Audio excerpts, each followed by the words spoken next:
Hello, everyone, and welcome to the 2019 OS World Cup. Doland here, joined by this one guy. Hello, how's it going?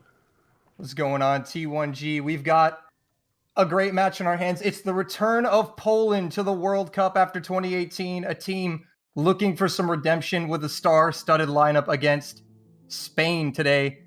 Coming in hot. So, T1G, what are you looking for in this match? Well, I think it's exactly what you said. Poland, everybody knows, won the whole thing in 2017, dropped out in group stage last year. So this is really their redemption arc, right? They are going to want to come out on fire. They want a quick 5-0. They want to prove to everyone that they're the team that we expect them to be with, like you said, that star-studded roster. And on the side of Spain, I think they're just happy to be here. They got through qualifiers and they're going to put up their best fight they can.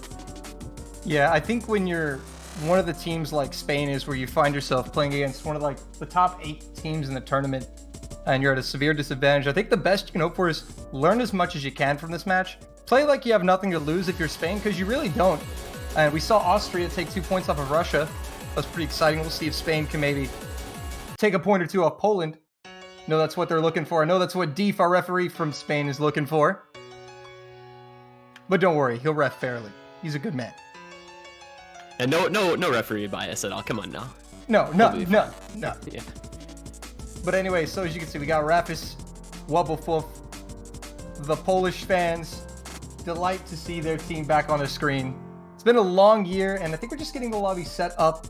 But what do you make of this map pool here? I think it's pretty good overall. It's a fair, I would say, balanced pool for most players. We have seen a couple of picks and bans kind of dominating, like you've seen Hidden One, Ameno Hoakari banned several times. You've seen the first Hard Rock banned a few times. So, there's some obvious picks that are pretty popular and some picks that are less popular. Some of the awkward kind of finger control type stuff, like you have Carnation, Nomad 5, that has not been picked or banned at all, right? So I'll be interested to see, in a high versus low matchup where I think a lot of the times you see the top team kind of look to use their strengths on more awkward picks than things that are more straightforward. So I'm curious to see if we look at, maybe like the AR 8.5 Nomad or the AR 8 Hidden as kind of options to go to for a team like Poland that has a really well-rounded strengths to complement this open pool. Yeah, as we've said, they're looking to make a statement with this match that Poland are back. And we look at their qualifier results. Poland coming in the 3rd seed behind the US and UK. They were 5th in Nomad, 4th in Hidden, 2nd in Hard Rock, and 12th in Double Time, where they struggled a little bit. Now on to these. Yeah, that DT result is almost a little surprising to me, because I think historically we've thought of Poland as being a pretty strong team in DT. So we'll see if that was just a fluke in the qualifiers and they can pick up that skill set going forward in the bracket stage. And for Spain, our 30th seed, they come in at 26th in Nomad, 29th in Hidden, 23rd in Hard Rock, and their weakness is DT as well, 41st in DT. Not performed the best in that. So both teams share a common weakness. So we might see these teams both ban Double Time or just stay away from Double Time, maybe. But I think Poland, with this information, may be more inclined to pick it, because they probably know that they can do better on DT than Spain, given that's their weakest mod. But interesting to see how the numbers game plays out here. Yeah, and especially for Poland, you see guys like Demo and Rafis that are obviously really, really well known for DT. And we see the 3rd DT pick, Fottenfield, that's literally at 100% pick rate so far today. And like you said, Spain being a little weaker on that mod, I think that might be a pick or ban to look at, things like that, as we get into the warm-up here. Yeah, here you go. It's Bandolero, the warm-up. Was this, I'm guessing Spain first warm-up? Yeah, mapped by Reckons, who is a Spanish player on their team. I don't know if he's their captain, but he's at least one of the higher ranked players on their team. Oh, this is a warm-up, all right. Yeah. Well, and it's going to be interesting warm-ups, because whenever you see Poland in a tournament, you're going to get a Polish meme warm-up.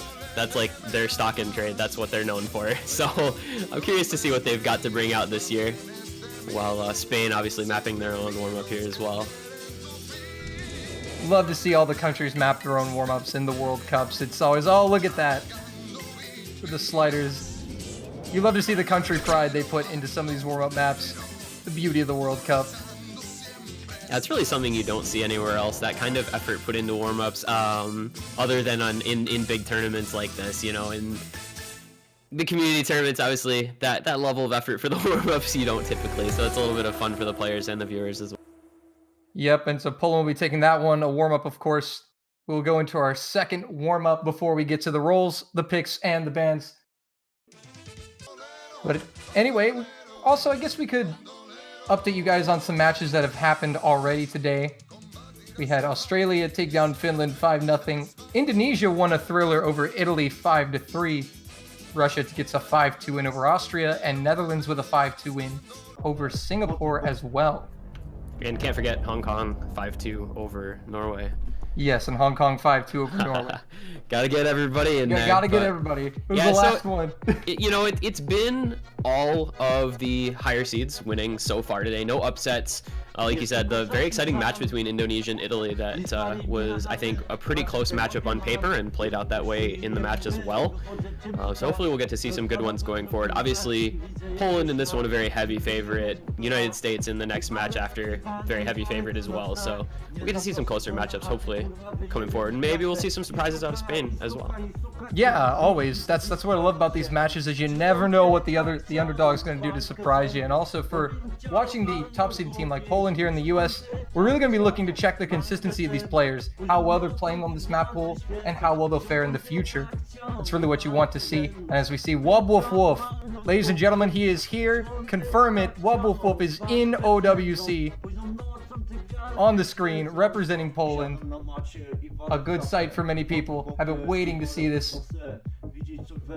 Yeah, everyone who remembers last year with Wolf being AWOL for the group stage, glad to see him back. Glad to see him performing well. You know, he's been in the Game Osu tournament. I believe he is top 3 in that tournament, which is a very good result in a very big 1v1. I believe they have winners finals this weekend. He's guaranteed top 3, potentially top 2 if he can win. I think he plays Idki in the winners finals there.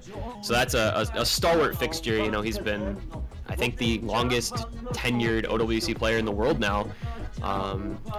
Played every year, and is always one of those guys that you can count on. It doesn't matter if he practices, it doesn't matter if he warms up, he's gonna come out and he's gonna put up good scores. Exactly, and here we go into the second warm-up. We've got a variety of mods here. We got some easy no fails, a hidden hard rock no fail. And this one mapped by Polish player Torstary, aka Michny, as people may have known him from previously. So we'll get to see a nice little Polish meme here for their warm-up. Should be fun. It's usually pretty jump heavy and some sort of Polish song or other. That's the tradition. But it's good every time. And it's always fun to watch. But Spain pulling ahead. Oh boy. You gotta take every point you can, Spain, even if it's a warm-up. Well, and to be fair, you do have 2 easy players on the side of Poland, so that is going to be reducing their score. Just a little bit. Just a bit, you know. Listen, man, a point's a point, all right? That being said, Bartek is a really good reading player. Bartek 22830 on the bottom left there, so easy FC would not be unsurprising from him. He's a name to watch out for, I think, in this match and in this tournament going forward. His skill cap is absolutely ridiculous, and he sets incredible scores on the daily. So I know he's not necessarily one of the biggest names like a Wobuful for Rafis, but he is definitely a player to watch on the Polish. Definitely, and when you look at this roster, you understand why they're in contention to win it. I mean, the 2017 World Champions got a lot of just fantastic players over there in Poland, and a lot of fans backing them up. But we also want to hear from you Spanish fans and Spain fans. Give some hype in the chat. Yeah, it's very easy to kind of forget about the little guy in matches like this where you're just watching, you know, kind of the higher seed to see how they do. But can't ignore the fact that Spain, like you said earlier, you know, they have absolutely nothing to lose here, so they can just come out and have fun with it and perform at their best without really worrying about, you know, winning or losing, because nobody expects them to be competitive even, I would say, but they want to prove that wrong. Definitely, and when you have nothing to lose, it takes all the pressure of the match off your shoulders. So hopefully Spain are going to be playing a lot more relaxed, and hopefully that'll bring out the best in them. And as the second warm-up draws to a close, we will get ready for Poland's first match in OWC 2019, taking on Spain. Fun fact about the Spanish team, they have a player, Aitor Amu, who was at the time of qualifiers starting, like registration ending, rank 4,999, the exact bottom rank to be considered eligible for OWC. What a story. That's amazing. Yeah, so that's a fun little trivia, fun little item to note on that Spanish side, that they said, hey, you're gonna play in this, you need to rank up to 4999 or avoid deranking past it, and he did it. Yeah, well, he is here in the World Cup now, and he gets, as his treat, he gets to play the 2017 World Champions in the first round. Not the luckiest of draws, but I'm sure they're going to have as much fun with it as they possibly can. As we now get ready for our rolls and bans, captain's rolling Bartek with a 42. Bayoshi 21, Poland will take the roll. So here it is, the map pool, and you had alluded to it earlier. We already have a map that's at 100% pick rate. I think we've got a map that's just at a 0% pick rate for anything as well. So already the map pool is becoming kind of defined, I guess you could say, in a way. Yeah, you've got 100% pick rate for Fottenfield, 100% pick plus ban for Ameno Huakari, which has 2 picks, 3 bans, so both of those present in every match so far. First ban, I believe, is going to be from Spain, so we'll see. I would not be surprised to see that hidden 1 ban here. Yeah, that's been a popular choice. Where are they? And Yoshi says, I banned Poland. Okay, I guess he's saying Poland should. Maybe I'm forgetting the rules. I apologize if so. It could be. Is it? He gets to choose. Okay, he gets to choose first pick or first. Oh, that's right. No, yeah, that's right. So it's gonna be Poland. So it's gonna be the first ban given over to Poland. Yeah, that's also, again, this year we are featuring a lot of different, a change to the format and a few rule changes that I think really will improve the quality of the tournament. So if you're just tuning in from last year and haven't paid attention, the World Cup's going to be a little different in terms of stages, match proceedings, but we should still see some amazing action. And the No Mod 1 is getting banned from Poland. Yeah, so no Mod 1 means. Not a huge surprise to me. I think historically we've a lot of times seen higher seeded teams taking out No Mod 1 because it feels like a little bit more random, because you can just kind of miss somewhere and lose the map based on one miss because they're typically a more straightforward map. Spain with the, yeah, so that's going to be the AR8 hidden pick, banned out by Spain. That's Silver Orbit. Not a huge surprise there. I kind of expected a hidden ban or one of the 2 hiddens to be banned by Spain. Yeah, I thought it was going to be HD1 though. Yeah, I think you just kind of live in fear of Poland in AR8 hidden, because like Bartek is known as a very good AR8 hidden player. Obviously Webwolf can play anything in the world. That's often, I think, you see AR8 hiddens banned by a lower seeded team against a higher seeded team, because that's often a strength of the top teams. Yeah, definitely. And Poland will start with No Mod 3, Function Phantom Variable. And this is one that's a map that's kind of been in a few different tournaments here and there. You know, you see these kind of tech maps relatively frequently. Mapped by Chaos Litz, it's decently long, right? 3.5 minutes of basically, you know, what you'd expect from a Function Phantom tech map. You've got your cool web sliders and everything to look out for. And, you know, Poland, they're strong at everything, so I think they kind of had their choice here, and they said, hey, let's go with one of the more awkward, you know, a tech map instead of kind of something straightforward. Yep, and here we go. We see the rosters getting set for Poland. It's going to be Mr. Boom, Wubwoof, Bartek, and Marek. I don't know how to pronounce that name correctly. I apologize. Marek Marucha is how I've heard it pronounced. I could be wrong, but that's how I've heard it pronounced. Marek. Okay. I can remember that. Spain, we have Reckons, Bedwin, Bayoshi, and Rivenex Lucario in the lobby at the moment. And the GLHF is in the chat, so we're about to get underway.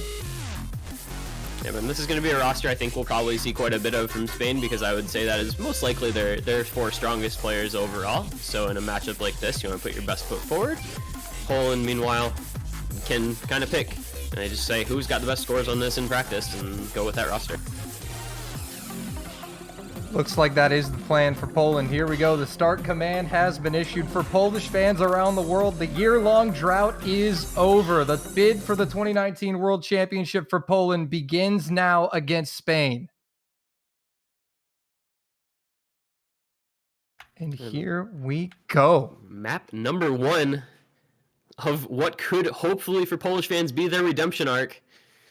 And for Spain, seeing if they can take a shot at the monsters. I think even 1 point they would be happy with.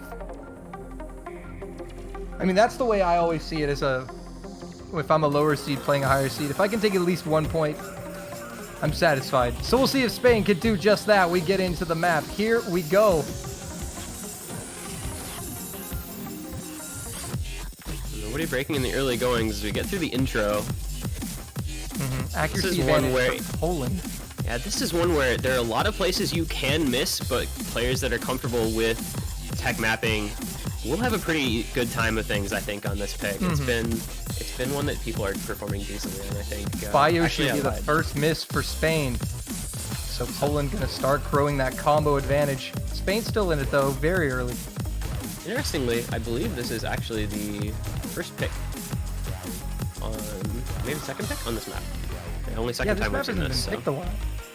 It's not been a super popular one, but Poland going with it as the first pick. Gonna have that early lead here. Yep, a quarter of the way through. Yeah, but Spain, I like that they're still playing relatively well with 3 FCs. They're still in it. They're still in touch, and that's what you need to do against these higher seeded teams on a lower diff map pool than as opposed to semifinals or grand finals. If you can stay with them, they may make a mistake. We saw that with Austria and Russia. They're able to hang tough and take a few points.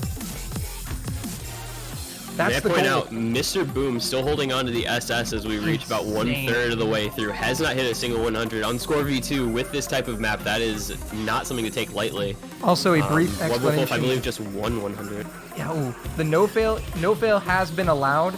It does not reduce score for the World Cup. It's just to basically ensure that failed scores will count, but it is an option. You must put it on before. You can elect to not play with no fail if you choose to. But for the World Cup, it will not affect score multiplier. And that's kind of in response, I should say, to community tournaments are often running the role where failed scores count and they just get added in. And so this is kind of just the implementation here in OWC. Yep. And right now we see allows for a little more diversity in map picks. Reckons will find a miss, and that's pretty big for Spain. Now Poland going to really grow that lead as we get to the final third. We do have the combo coming back up from Bayoshi and Marek Marucha finding the first break for the Polish side, so 3 FC is still alive. Wait, Bayoshi, wait. Did he DC? Did he DC? I don't know what's happening. A pen issue. It looked like maybe it could be a pen issue. We saw that with Ogidi last year. His pen failed at the start of the map. Could that be what happens to Bayoshi? Unfortunate.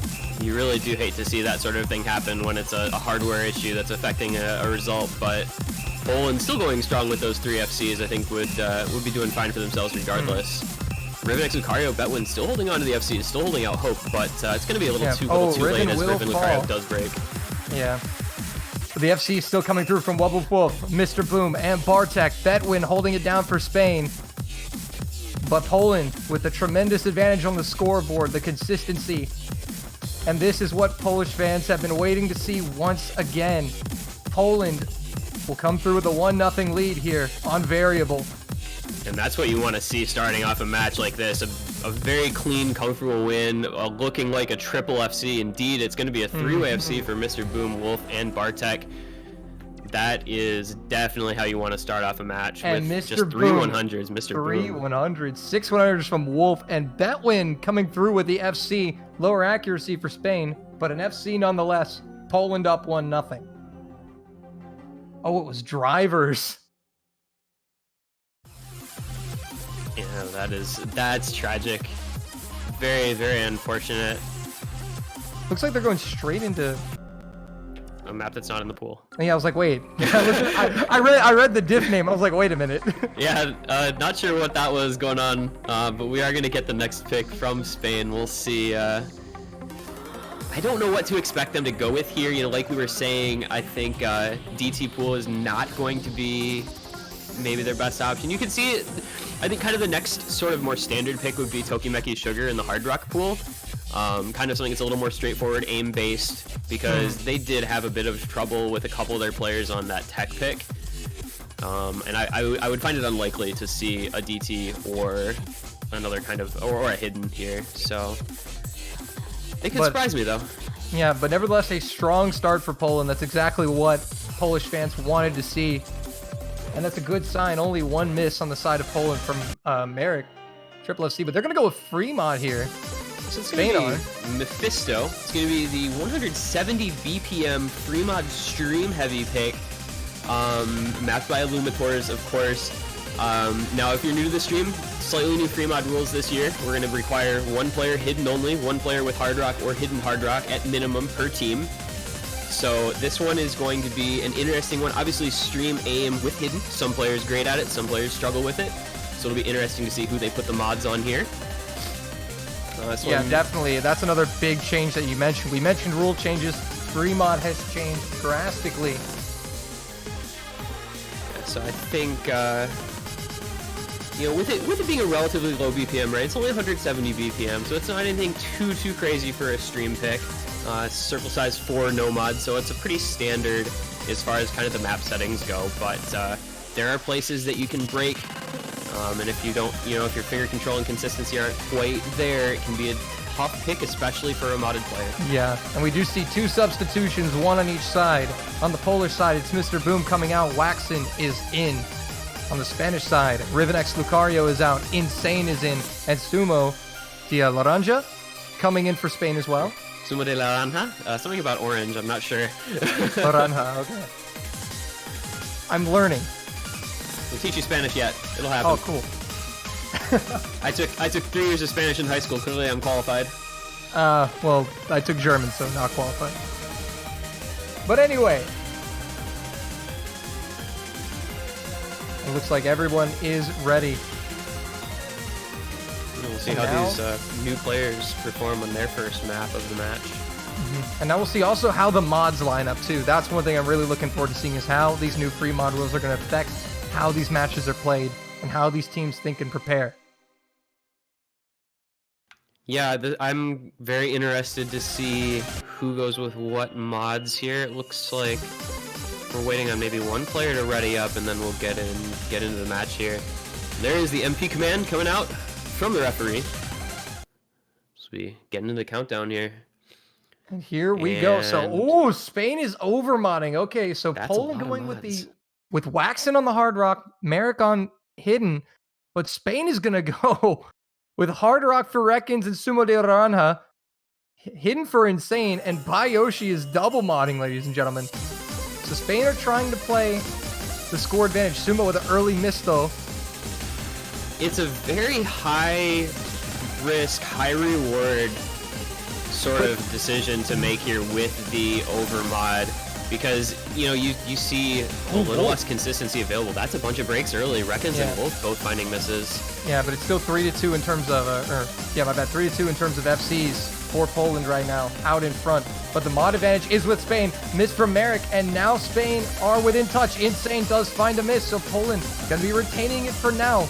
But remember, Spain's gonna be getting more score advantage for their mods. Insane with a miss.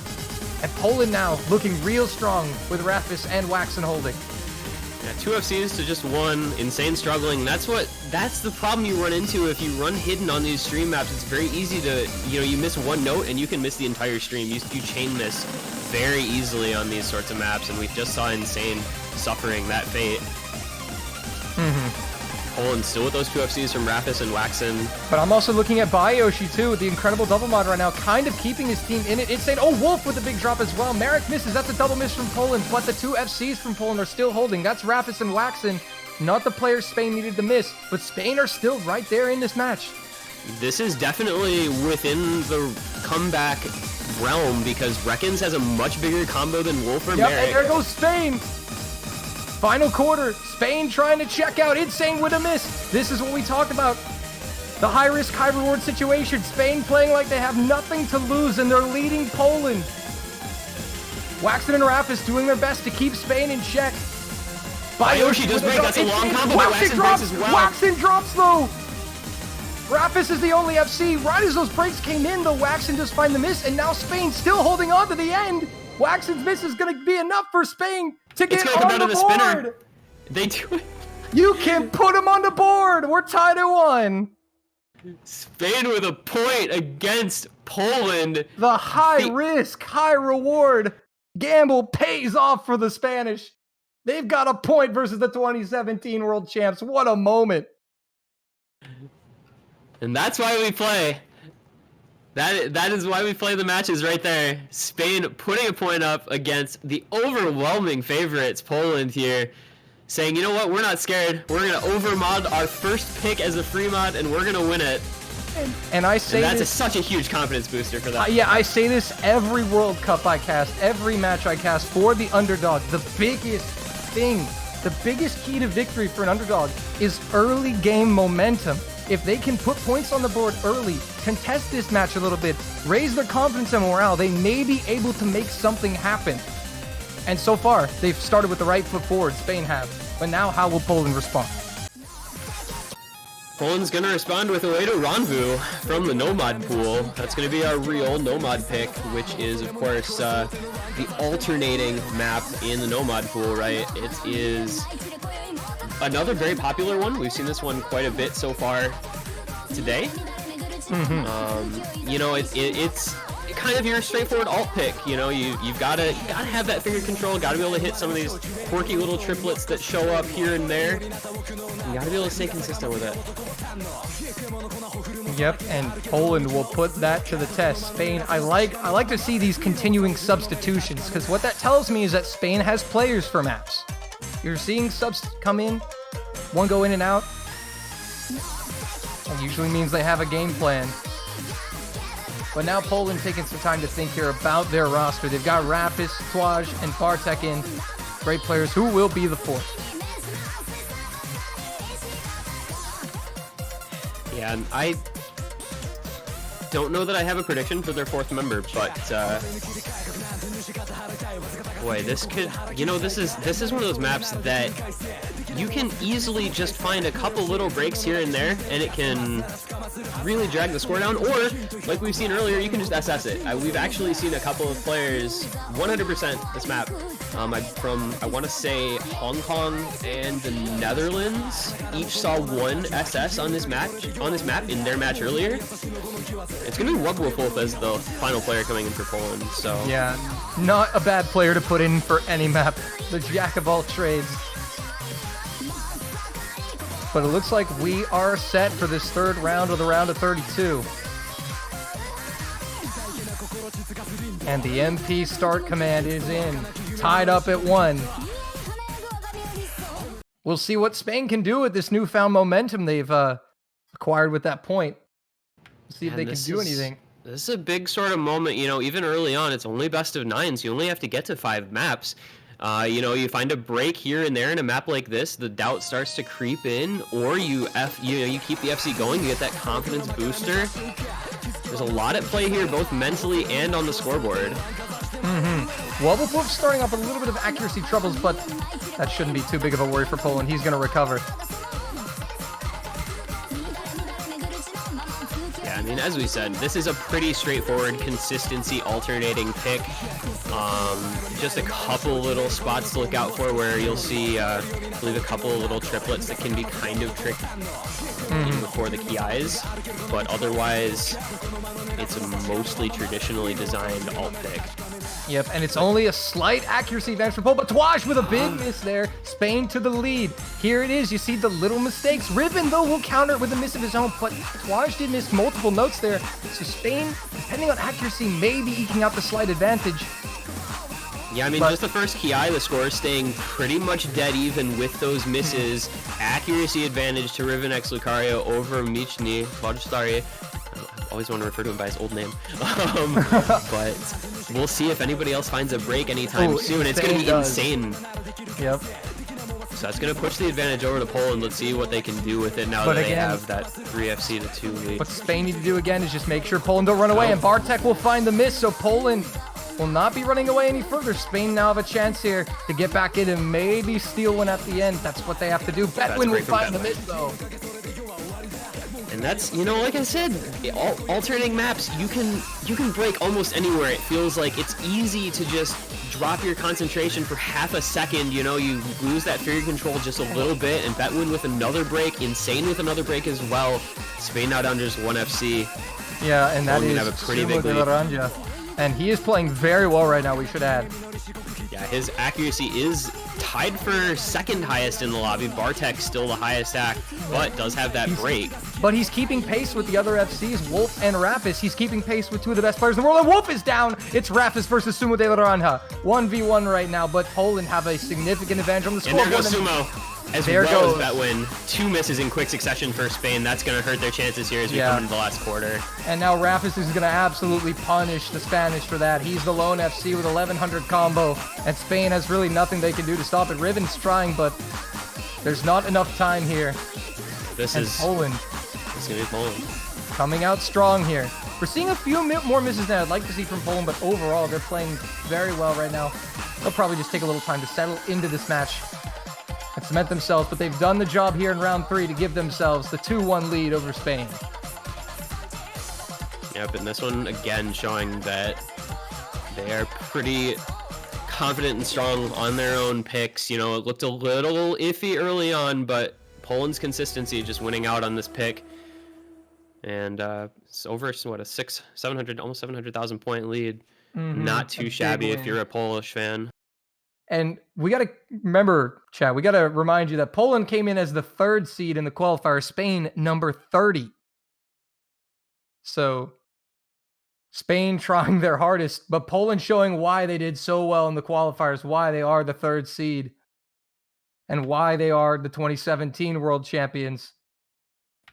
And may I add, Bartek had a 1 slider break, so that's going to show up as a 50 because of Score V2 score system, and otherwise was an SS. That is so unfortunate for Bartek. You hate to see it, man. Oh but my goodness. It was good enough for them to take the point, so no big concerns there. Yeah, but you see, if Spain had comes and been able to capitalize, that's something that could cost you a point right there, depending on the team you're playing. But Bartek playing very well despite the slider break. That's very impressive, even though it doesn't really show as much on the scoreboard. But Dynasty is the pick from Spain. Hard Rock, here we go.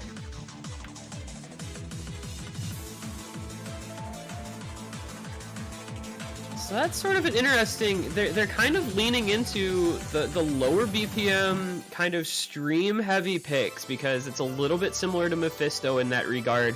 Now, of course, this is our small circle size Hard Rock map. It's CS 6.5 after the Hard Rock calculations. So Spain's saying, hey, we're going to use these little circles. We're going to use these kind of lower BPM control stream jump. It's an interesting, they're going back to that same pick, but it worked on the first, right? Worked on Mephisto. So we'll see if they can run it back here with the Hard Rock pick. But it looks like the rosters have been set for this 4th round. It will be Rapis, Waxen, Demo, and Mr. Boom for Poland. For Spain, it is Betwin, Bayoshi, Reckons, and Insane. I'm not seeing a huge amount of changes overall. What's that? 1 change, 2, 3 total? I think we're about ready to get into it, though. See if Spain can get another point on their own pick, or if Poland can open this one a little bit wider. Find a break point. It'll be the first break point of the match, if so. Yeah, no break points so far, and that's still very impressive from Spain. They're still hanging on here, and if they could pull out another miracle here and make this match 2-2, could have something on. Yeah, Poland would start to think a little bit, you know, if Spain wins another point here, and I don't think many people probably expected them to get more than 1 point, if at all. So I think Spain's already ripped a lot of pick'ems. Yeah, I mean, I will say with no shame that I definitely picked Poland 5-0 in my pick'em here.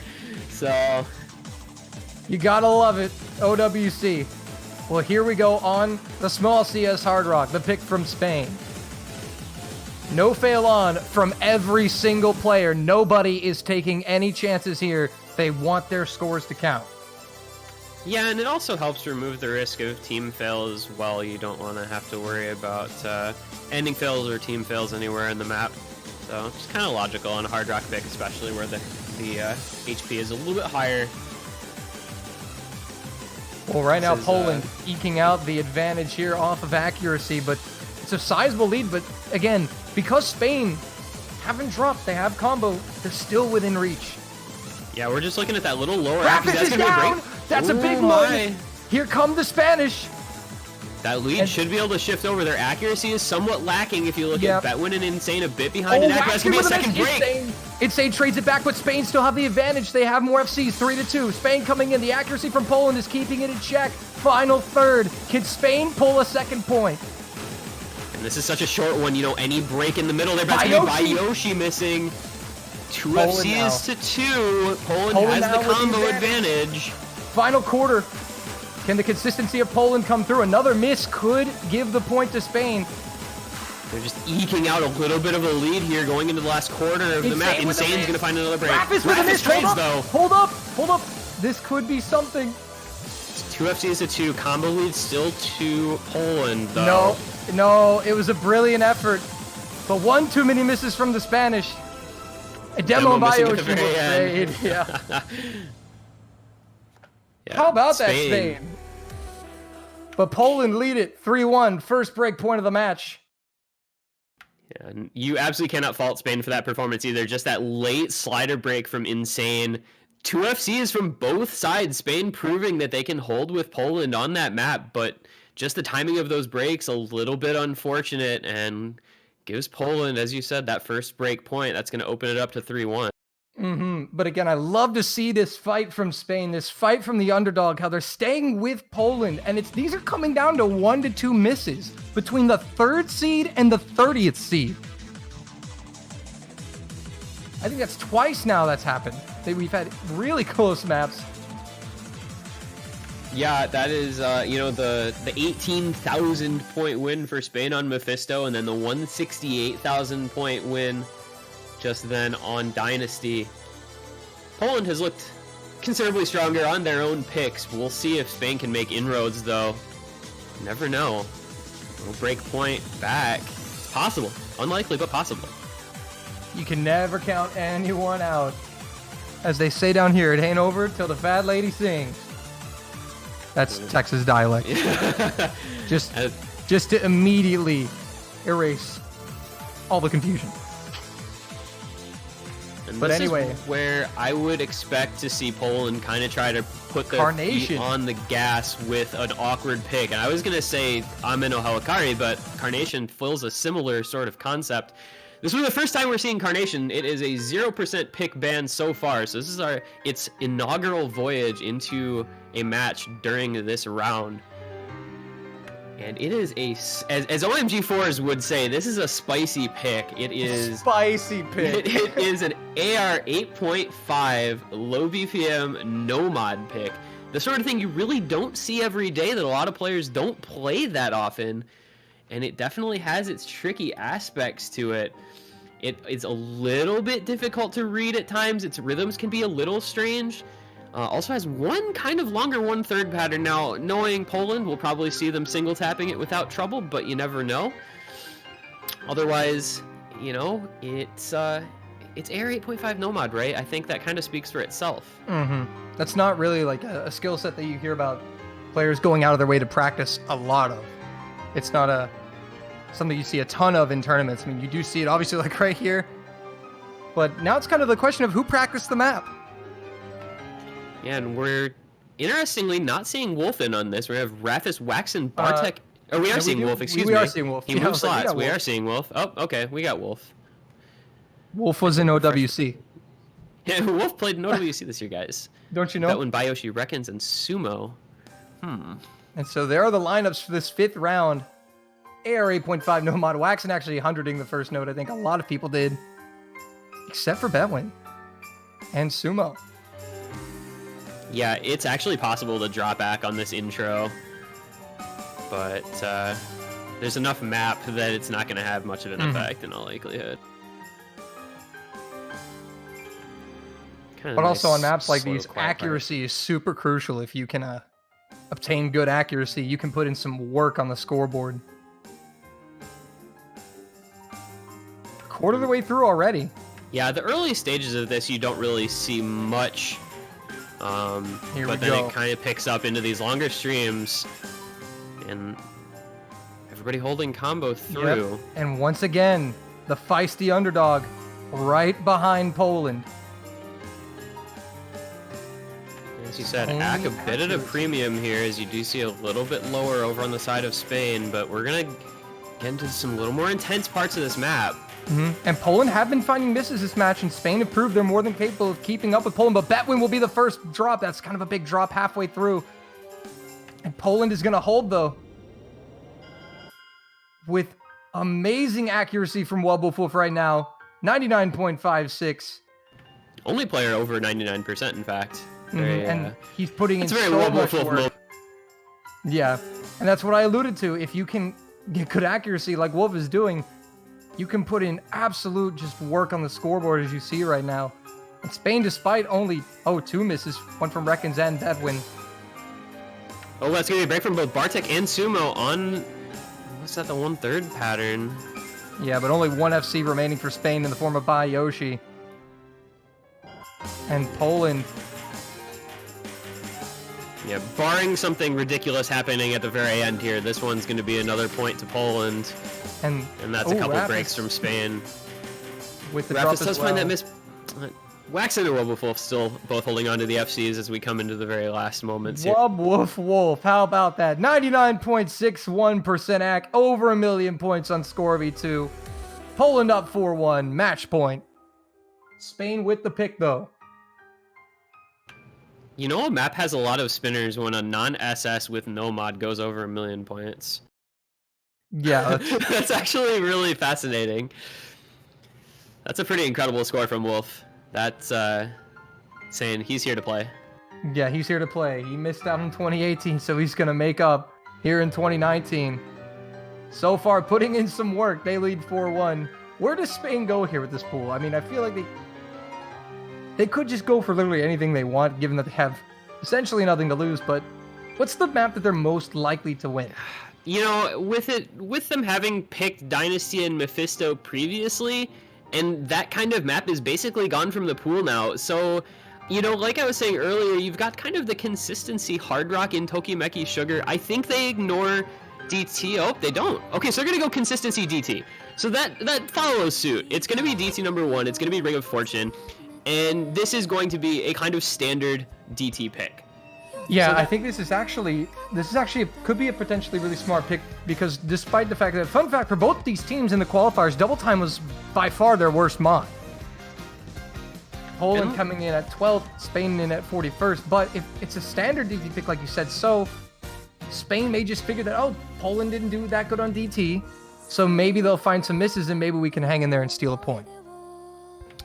Yeah, I think, you know, this is your hope of just saying, we're going to try to out-consistency you guys, because the only thing that would concern me here is this being relatively quick. It's 237 BPM, so it's fast enough to where players who have trouble with higher speed may lose some accuracy at some points. Poland, on the other side, obviously known, several of them, for being very good high-speed, high-quality DT players. But, like I said, Spain going the consistency route, saying we're going to try to aim this, we're going to try and keep our act up well enough to take a DT point. And I actually just love that move by Spain. They're just taking a big gamble here. I mean, they took a gamble earlier and it paid off. You know, the high-risk over-modding led to a point. So, who knows what Spain are capable of, really, and that's what they're here to prove. That's the thing, is we don't really know what these lower-seeded teams that just barely qualified are capable of, so you can never completely rule them out, because as we've seen, they can just take a point.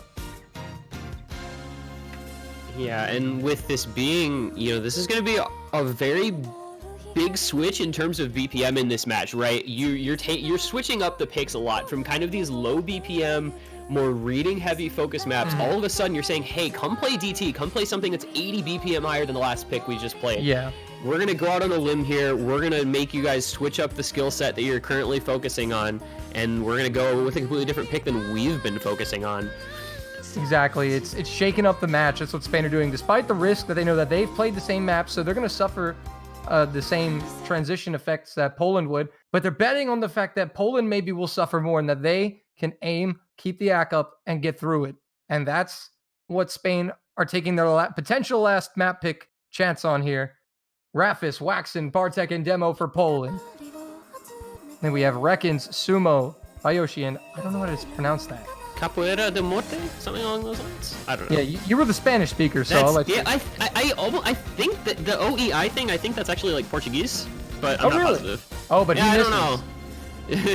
that player does find an early break, so I can call him Morte. Yeah, I think that's probably fine. That's easy enough to understand. Listen, every syllable matters when you're a commentator. How fast can I get these words out of my mouth? That's always what I'm thinking. Waxen holding on to was holding on to the early SS. He was the highest stack player. Bayoshi holding on to the SS for Spain. And again, yeah, Spain keeping up just one miss from Morte. Yoshi, though, does drop. Now things are looking kind of dire for Spain. They really need to hold and wait and hope for some misses from Poland. Although Rafis tearing it up right now. Morte, though, is going to find yet another miss, and Poland looking super strong. Unlike the qualifiers suggested, they are performing very well right now on this DT pick, almost halfway through. And this is, we do see a break from both Demo and Morte, so this is going to be the offsetting breaks. But Poland is a team that, in terms of DT, they scale incredibly well. No matter what round, and even especially as the tournament goes on, they just get better and better in the DT pools relative to a lot of the other teams. So not surprising to see them performing well on a pick like this. Waxen, though, popping off right now with a 99.7 accuracy. Now, all three of those FCs actually over 99% AC, which is pretty incredible, very impressive performance thus far from Poland, just past halfway through into the second Ki. And Spain have actually done a good job of recovering combos, but again, Poland's just not missing. Yeah, it's hard to win against a team that four ways. And yeah. I don't know we've seen a four-way FC yet. And we're not going to here with that break from Demo, but Poland doing a pretty good job. Even a three-way FC would be pretty incredible. But no matter what, people are going to look back at this match and see an amazing match. A point from Spain, some highly contested picks, but overall, Poland making the statement. They are back in the World Cup. They are here for a world title. Rafis, Waxen, Wolf, Bartek, Demo, the whole Polish squad stepping up today. Yeah, and this is really coming out and just taking care of business. You know, you say to yourself, this is a first round match. We can't overlook any opponent. We can't underestimate anyone, but we're very confident in our skills versus that team. And Poland really showing why they are a pre-tournament favorite here, despite the opposition. And that will do it. Coming to the spinner. That will conclude it. Poland successfully launched their World Cup campaign this year with a 5-1 win over Spain. They are on to the round of 16. Spain, we will see them in the losers bracket next week. Not eliminated just yet. What a match that was, though. And may I say, that is an absolutely absurd score from Poland. Indeed. 3 players at 1.2 million score. Like, that's actually ridiculous. That's really hard to beat. Just in general, I don't know if we're going to see another team top that score. Unless they four-way. That's the only possible way to beat that. But look at this. You gotta love the sportsmanship in the community in this World Cup. The players paying their respects. And Morte wishing Poland well and hoping that they win. But here are your winners for this match. Poland taking it 5-1 over Spain. Yeah, and they're going to be moving on. I would have to see a bracket to know who they're likely to be playing next round, but I think based on that performance, I think based on that performance, it's safe to say that no matter who they come up against, they're gonna Poland, have. Oh, here we go. Oh my goodness, no way. Okay, so Poland will be facing the winner of Romania-Japan. That should be a fun match because Romania versus Japan is a very close matchup, and then Poland. And if Romania wins, we get the rematch. Yep, we would be seeing the group stage rematch from 2018, Romania versus Poland. All right, Polish fans, you gotta cheer for Romania now. You gotta get that revenge. They want that revenge badly. Anyway, a great match in the books, and we look forward to the future. But looking into the future, our next match features the #1 seed United States Taking on the team that squeaked their way into the tournament at the 32nd seed, it's Turkey. Turkey, fun fact, are actually not newcomers to the World Cup. They have played in a World Cup before. Way back in OWC 3. By the way, shoutouts to Azer for the stats and info. Yeah, all the way back in 2012. Got into the groups, did not make it through, but making their second appearance here. They've got a pretty strong roster on paper, so we'll see how they do in the matchup. USA, obviously big. Obviously big favorites here, the United States are, and they came in the top seed with an overwhelming show of dominance and strength in the qualifier, placing second in Nomad and Hidden, third in Hard Rock, and first in Double Time. That's over all placings of all countries, a second, third, and first to take the top seed in the bracket. But now, I kind of want to talk about Turkey again, because, you don't always get to see these countries in matches all the time, so you got to appreciate them while you have matches here with them. Yeah, and honestly, I mean, if you follow the kind of community tournament scene, there are a few names on this team that you would know, right? They've got Heyroni, they've got Raikoho, they've got Egemen. I can't pronounce that dude's name. But they have some pretty known players. Heyroni, of course, known as a GMT as well. So, I don't expect them to take a point off the United States, but this is another match that has the potential to have some competitive points. I could see that, yeah. So let's go and go over Turkey's stats. So they qualified 32nd to make it into the World Cup. They finished 31st in Nomad, 39th in Hidden, 32nd in Hard Rock, and 27th in DT. So their DT actually result kind of propelled them into that last qualifying spot. So I hope we get to see some Turkish DT. That'd be cool. But obviously their opponent's the US, third in DT. Oh, my bad. I mixed up the numbers. The US were second in Nomad and Hidden, first in Hard Rock, third in DT. I mixed up the Hard Rock and DT. My bad. We got to get that right. It was the UK who came in at number 1 in DT. The UK is looking pretty good on DTs.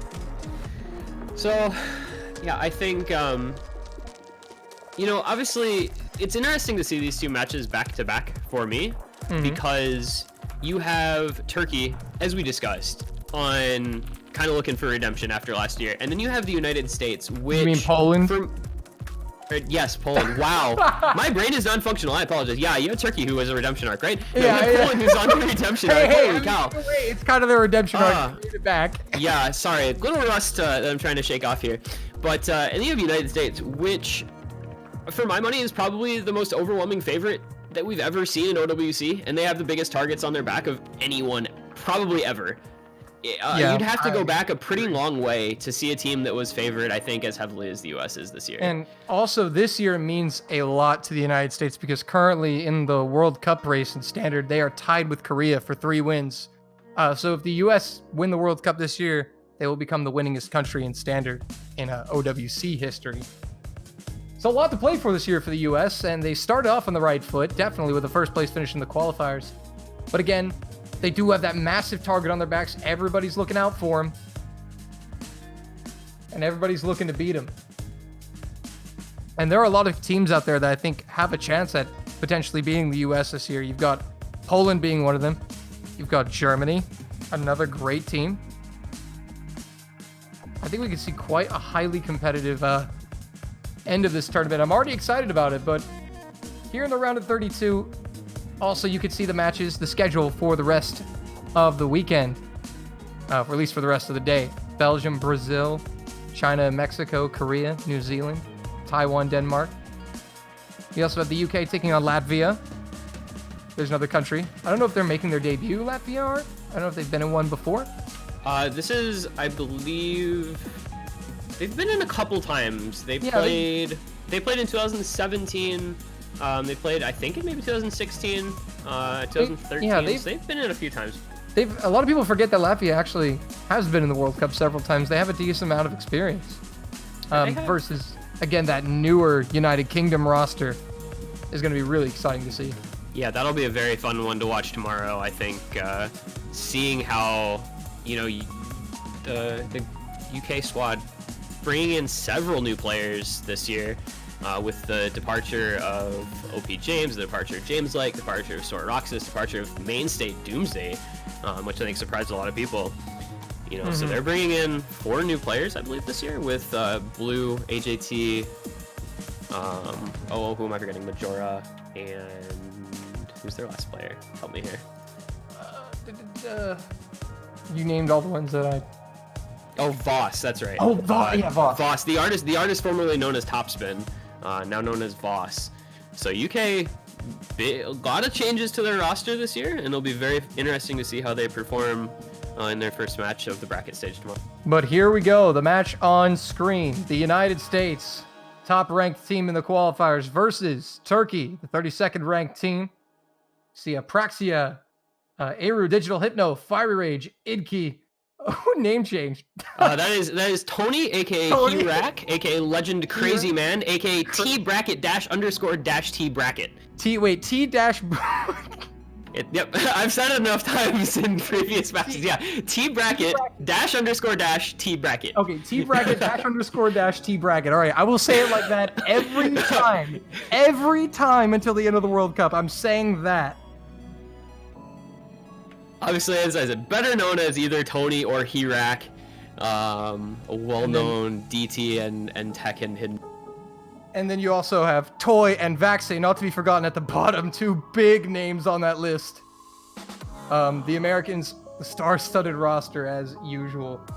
It's gonna be interesting to see what Turkey can do. Again, I think it's kind of the same mindset Turkey need to have that Spain had against Poland. Just go in there, see what happens, you know, play your best, and maybe you get a point, maybe you don't. But they need to try to hopefully just learn something from this experience, because there's a lot you can learn from playing the best. Definitely something you can learn. And so I think if I was on that Turkish team, that's what I would be thinking. What can we learn by playing the US?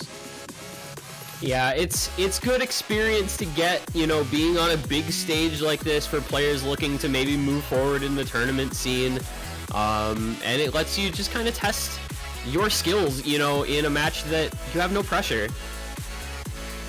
Yeah, absolutely. You know, like we said, a couple of their players are known commodities. You know, Heyroni, we've seen around, as we mentioned, as a member of the moderation team and everything. Kashi Dagara, the third player on their team. Edge's Berkserbest. You wanna crack at the guy below him? I don't know. Okay, I'll try it. Egemen Bezerms. That's all I got. Yeah, if somebody wants to give us a pronunciation guide for that dude's name, that'd be cool. I don't know what we're gonna call him. We're gonna have to come up with like a call sign for him. I think Egemen might be fine. Dr. Eggman? Is he Dr. Eggman? Eggman? Yeah, and then Raikoho and Seigi? I don't know, because there's a player who's named Seigi, but it's like Seegii. He's from maybe. They don't give us pronunciation guides when they. Yeah, we need some pronunciation guides here for some of these countries. Yeah, I would love a pronunciation guide. As we said, anyway. USA is just it's a star-studded roster. You have some of the best-known players in the game, some of the winningest tournament players out there. You know, the badge collections on these guys' user pages are absolutely absurd. Like, you have to scroll down and scroll down and scroll some more, and you're still seeing badges because they just keep winning tournaments. They just don't stop. But I know that Iru is definitely a popular addition to the roster this year. A lot of people were really excited to see him finally on the American roster. What do you think about it? So I think, you know, we've obviously seen the hashtag should have been Aryu meme, right, in the past couple of years when he was kind of the 9th guy, the first one left off. And he comes into this year to replace Monko2K, who was a mainstay of USA rosters and a stalwart presence in kind of the AIM and some of the DT picks. And I think Aryu fits that niche very well. He is an extremely experienced player. He has a very well-rounded skill set. Obviously, as we said, this will be his first experience in OWC. So it'll be interesting to see if he can perform at his absolute best on such a big stage. But absolutely, yeah. And it's going to be really crucial for him to get a good start. And I think he will be able to. But if he can get a good start, get his confidence up, then he's going to be definitely putting in some work for the U.S. throughout the remainder of this tournament. I have no doubt. But we await the creation of the lobby, just making sure all the technical stuff is sorted out before we start the match. Also, how about this new graphics overlay designed, I believe, by Flight, as he does every year. Fantastic work making these World Cups look beautiful. The little spinning rings are actually super cool. I like that. I like that moving graphic a lot. Yeah, it's really cool. Sometimes I'll just get lost looking at the background. By the way, we want to thank everyone that did subscribe during the last match. I saw we had several people subscribe to the channel. So we appreciate your subscription. We appreciate your support of the game. And enjoy your peppy emotes. And you know, as long as you're trying to support the game, oh, I think I know where this is going. Country as well. Really? How? Tell me. How do you do that? So we have these fancy pants user page banners available in the Osu store to support your country. But surely I can't afford it. They are available to you for the low price of United States dollars, $2.50. Well, would you look at that? I somehow already have one. It's not like we scripted this before at all. I think they look super cool, and they it's actually a cool way to show support for your team and your country. But memes aside, you can buy banners now in the store for $2.50. Support your favorite country, and I believe all of the countries are available this year for purchase. Which is something that hasn't been a thing. It used to be only the teams that made it to the round of 16 from groups that got a banner. So yeah, now with it being 32, you can support Turkey if you want. But I learned support the underdog. I learned the hard way. Even if you buy more than one banner, you can only get one displayed on your profile. So don't make that mistake. Yeah, they actually just overwrite. So. Yeah. So careful with that.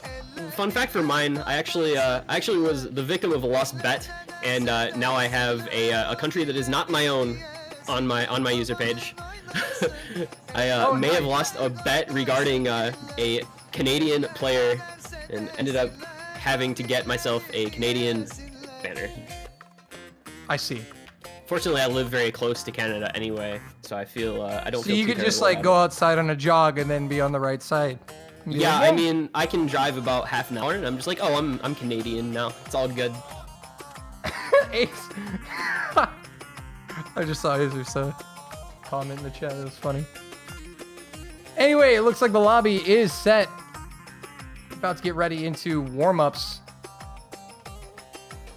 And again, a lot of people anxious to see how the U.S. play as we were with Poland.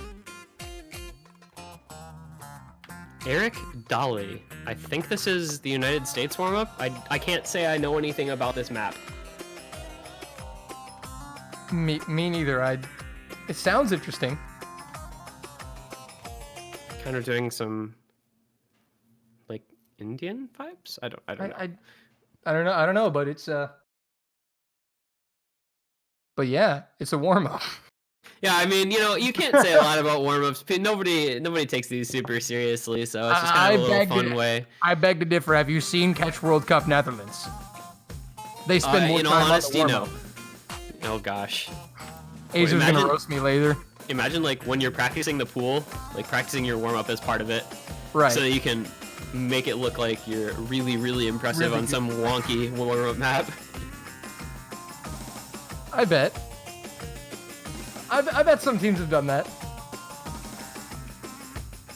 I remember a year or so ago, the team that many of the USA players were on would always pick a map that actually Digital Hypno mapped for their warm-ups, and it was this ridiculous finger control stamina map called Je Right, and it just became kind of a bit of a meme. I don't know if you're familiar with that, maybe. I've heard of it. In the standard community tournament scene. There's just Je Right constantly as their warm-up everywhere. I've seen those warm-ups. But this is actually Turkey's warm-up, I believe. Okay. I don't know. I thought I saw somebody say this is our warm-up from the US team in the chat, but I guess not, so.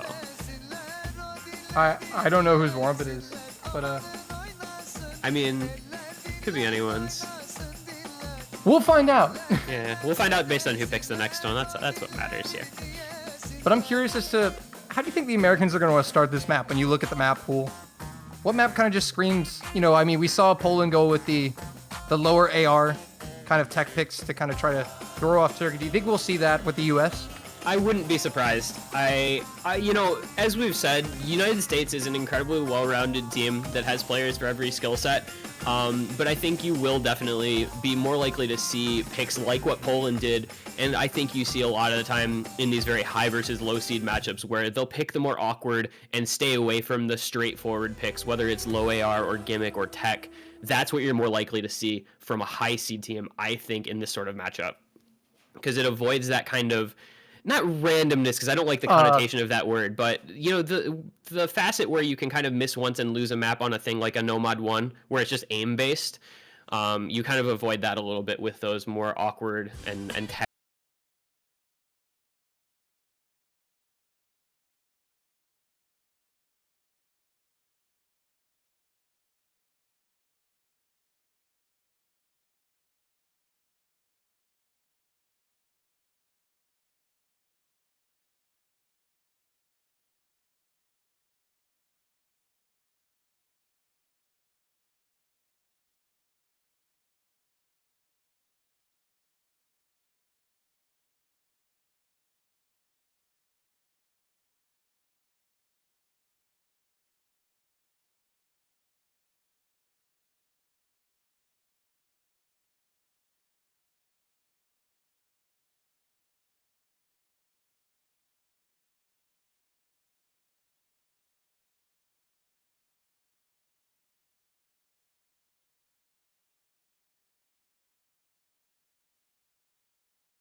about Nickelodeon shows. I mean, like, that's the smile. Oh my God. They try. What is I his swear. face doing? I think what teams do when they make these warm-ups to go, okay, we got to make a map so good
All right, so we are going to move on into the roles and the bans, which I would not be surprised to see United States banning No Mod 1, much in a similar vein to Poland. Turkey, meanwhile, one of those popular bans, I think, would be the most likely, something like, Ameno Hoakari for Ultra players if they're not comfortable with speed picks. The Air 8 hidden, maybe. I think we're definitely going to see it. Probably will see a potential hidden ban here from Turkey. That's simply the mod that they struggled the most with in the qualifiers. So they could ban hidden, but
It's going to be Oedo Ranvu. We saw that last match. I think it's sitting at near a 100% pick rate. I believe it's been picked 5 or 6 times now. That is that pretty straightforward consistency tech pick. Or tech pick, wow, consistency alt pick, excuse me. Yep, all right. Well, looks like we are set. The defending world champions, the United States, will now begin their bid for their title defense against Turkey here in the round of 32. We see Fiery Rage, Apraxia, Digital Hypno, and Toy. The lineup here for the Americans. And for Turkey, it'll be Hey Roni, Person, Segi, and Eggman. We do see Person going out, though. It looks like to be Raikoho coming in to replace him. Coming in. How do you pronounce that name? The last one? Yeah, I'm not sure. I hate having to ask Twitch chat for help, but, like, somebody help. But please.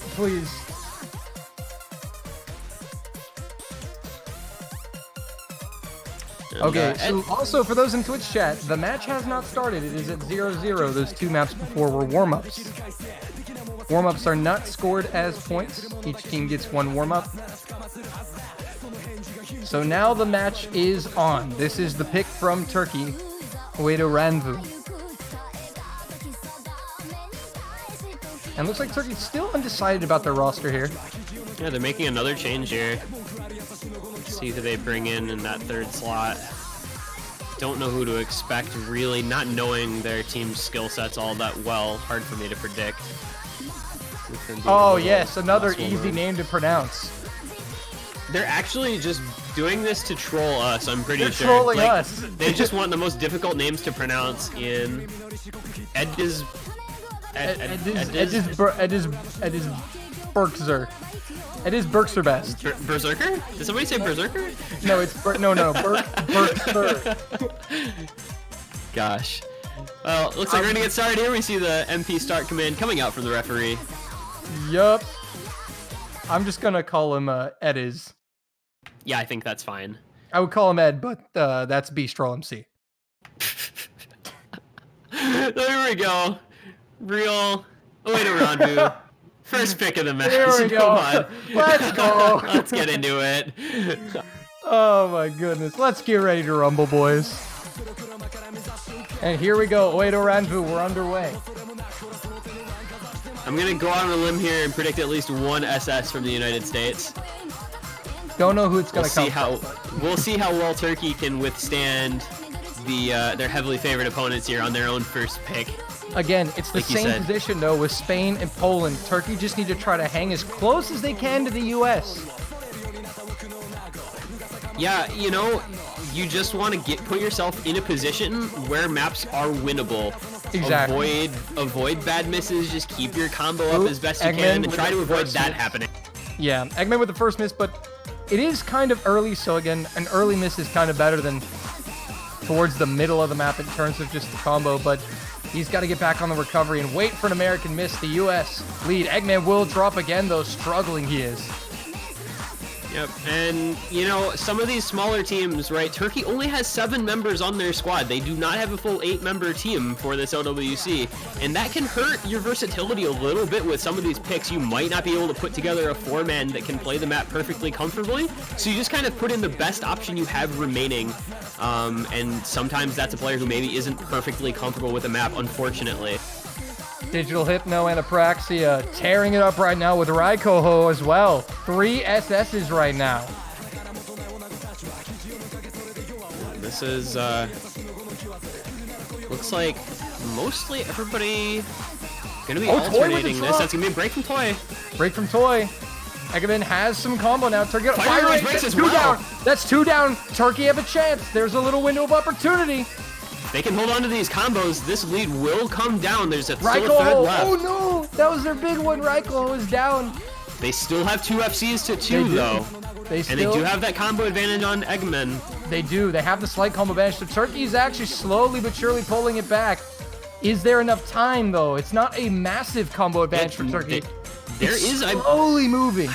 There is enough time, but they need to maintain every bit of combo and accuracy that they have. Yeah, they're still in very much a high-pressure situation. They're right on the heels of the Americans. If the Americans make a mistake, though, Turkey is there to capitalize. This is the 32nd seed, staying right behind the one seed. Fire Rage is down! Here comes Turkey! This is their opportunity. They just need to hold on a little bit longer and the score will flicker. Turkey, Hypno's down! Turkey got it! Turkey have got the lead! The 32nd seed have the lead on number 1 to start it off! Holy moly, folks! The first map. What on earth? And Turkey have struck first against the Americans. And once again, folks, you can never count them out. Put them on the board, 1-0. They lead. And say goodbye to your pick'ems. How many people had 5-0 United States? Turkey saying, nuh-uh. Pick'ems are destroyed. No, thank you. We're going to win our first pick. We're going to make this a 1-0 lead for the massive underdogs. Holy moly. This is the biggest, I think you could say, in terms of the seeding, this is the biggest lopsided match discrepancy in terms of just number 1 versus 32. But here we go. Apraxia with the SS as well. A brilliant play from him. But we also see the combos from Ediz, Hey Roni. Egeman recovered with 1K combo, and Reiko got 800 combo. These guys are playing at a world-class level and just took a point off the 3-time world champs. What an insane performance, but now it is the Americans' turn to pick. And again, as you said, that's kind of the most popular map, but for Turkey, that's exactly what they needed to do to take a point early. These teams have done just that. And now Turkey's morale is going to be pretty high. And now we have the United States going to be, I think, less than pleased. They're going to that hidden number 1, Ameno Huakari, which we've talked about a whole bunch. Haven't gotten to see it, but it has been present quite a bit. And this is the USA's way of saying, hey guys, we're pretty good at the Sosu thing too. Our first pick is going to be something that we feel comfortable with. We're going to get this back to 1-1 here.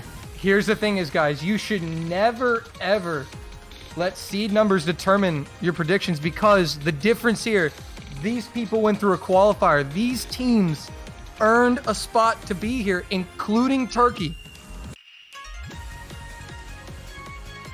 But now the Americans know it's serious. I bet if there was any potential joking around or anything of the sort, it's gone now. Yeah, I mean, it's so easy to just underestimate an opponent in a matchup like this if you're a team like the United States. And just 1 or 2 misses, as we saw, can mean that underestimate comes back to bite you. I don't think it was the underestimation part, but I think Turkey did such a brilliant job. It wasn't so much that the Americans played terrible, it was Turkey did what they needed to do to keep themselves in that position we were talking about, that winning position. If you can just stay right behind the team and score, you still have a shot to win the map. It's about never giving up. Yeah, just like give yourself an opportunity. Just be able to keep in the running. Take advantage of any inch you get. We're gonna see what our rosters are gonna look like though for map number 2. Anyway, so gonna be an exciting round 1. We have the pick from the US, and they go for the hidden 1. And as expected, there is Toy. I'm sure he's ready to do his thing. We do have Aryu coming in to replace Fiery Rage, so 1 change on the United States side. And this will be the World Cup debut for Aryu. Many people have been waiting to see this player represent the US in an official match. The time has come for Aryu and the United States. We'll see if he can get his team even with Turkey in the second round. And this is a tricky little map. Once again, it's the type of thing where you just want to make sure you keep your combo up as best you can, because there are spots where you can break at really any moment. There's some tricky little things to read. There's some tricky little patterns to aim. It's another one where both teams, you just want to keep your combos up. Oh, Seigi and Raikoku will fall. And those patterns, you see those split streams, very tricky, both in the finger control and the aim aspects. We're seeing a bunch of misses here early on from both sides. Aryu is the only miss from the United States, but he's gotten back on the recovery here. But again, Turkey struggling mightily. All players have missed. There's no FCs remaining. And there's 3 FCs on the US side. And that score is massive for the US. Not even halfway through, USA already doubling their opponent's score, and this is why I thought this would be a potential ban for Turkey, but either hidden was going to be something the USA was going to probably feel good about, and they're performing like it here. It's kind of like a pick your poison in terms of the hidden department, for Turkey at least, in this situation. But now, the Americans, they really have to send a message now after that first map. I mean, they played well, but Turkey did beat them round 1. But you look at this now and you see the American dominance. You see why this team was number 1. Turkey's still struggling a little bit. Raikoku will find a miss, but the other 3 Turkish players have actually rebuilt combos. Yeah, they have decent combo, and we did see a break from Toy. So it is 2 FCs for the United States, no FCs on Turkey's side, but if those long combos were to break, I think it's going to be a little too late, though, for it to make much of a difference by now. Yeah, it's too late for it to make a difference by now. The US have this one. barring something crazy happening at the end, the U.S. are going to get even with Turkey here on the scoreboard. And the statement made, game is on indeed from the U.S. Yeah, this is the no more Mr. Nice Guy moment here for the USA. Oh, digital hypno. Wait a minute. Wait a minute. Did he? Oh, no way. I think they won by enough to where it actually doesn't matter.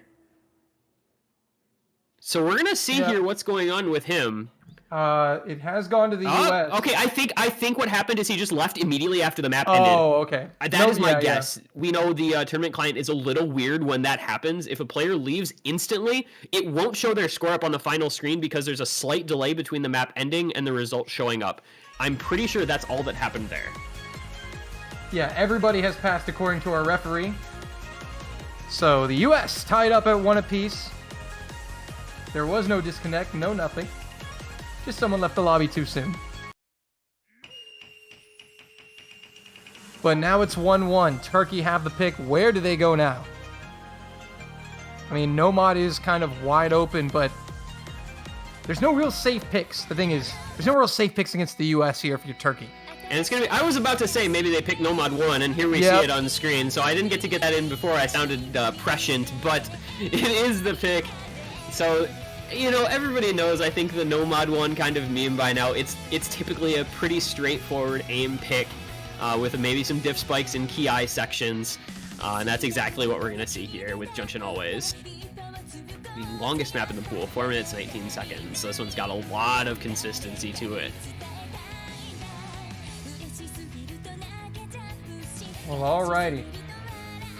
So Fire Rage stepping in here. The tactical Nomad 1 picked from Turkey. We'll see if they can get on the board again, but I mean, already in my opinion, Turkey, they're on the board, man. I still can't believe it. Yeah, I think they outperformed pretty much anyone's expectations with that map win on the first pick. Like, that's pretty crazy to see and very impressive from them. It wasn't so much just the fact that it happened. It was the fact that it was the first map and they just, boom, just did it.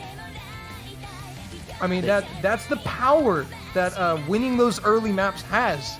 You kind of make an emphatic statement when you do something like that. So the U.S. have obviously, they've obviously gained the respect of the Americans. Yep, and, you know, it's their second pick, right? This is their own pick, so you know they probably feel comfortable with it. Mm-hmm. So you've got to think that, you know, maybe they'll put up another really solid performance on another pick of their own. A couple of the USA players complaining in chat about being forced to play Nomad 1, whether or not that's a real complaint or not, but maybe they're a little less confident in this particular map than they would like to be.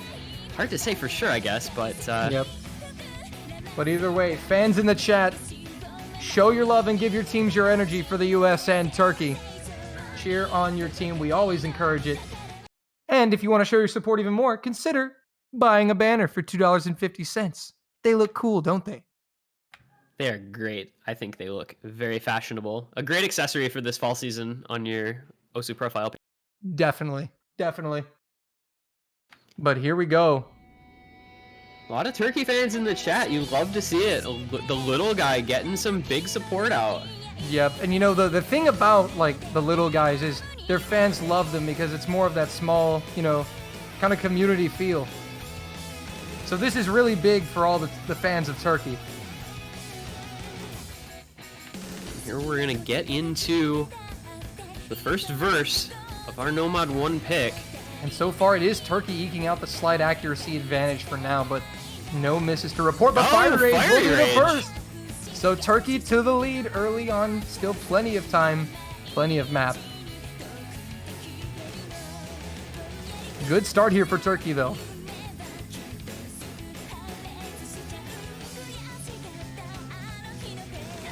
And nothing else yet. Turkey hanging in there as we complete the first quarter.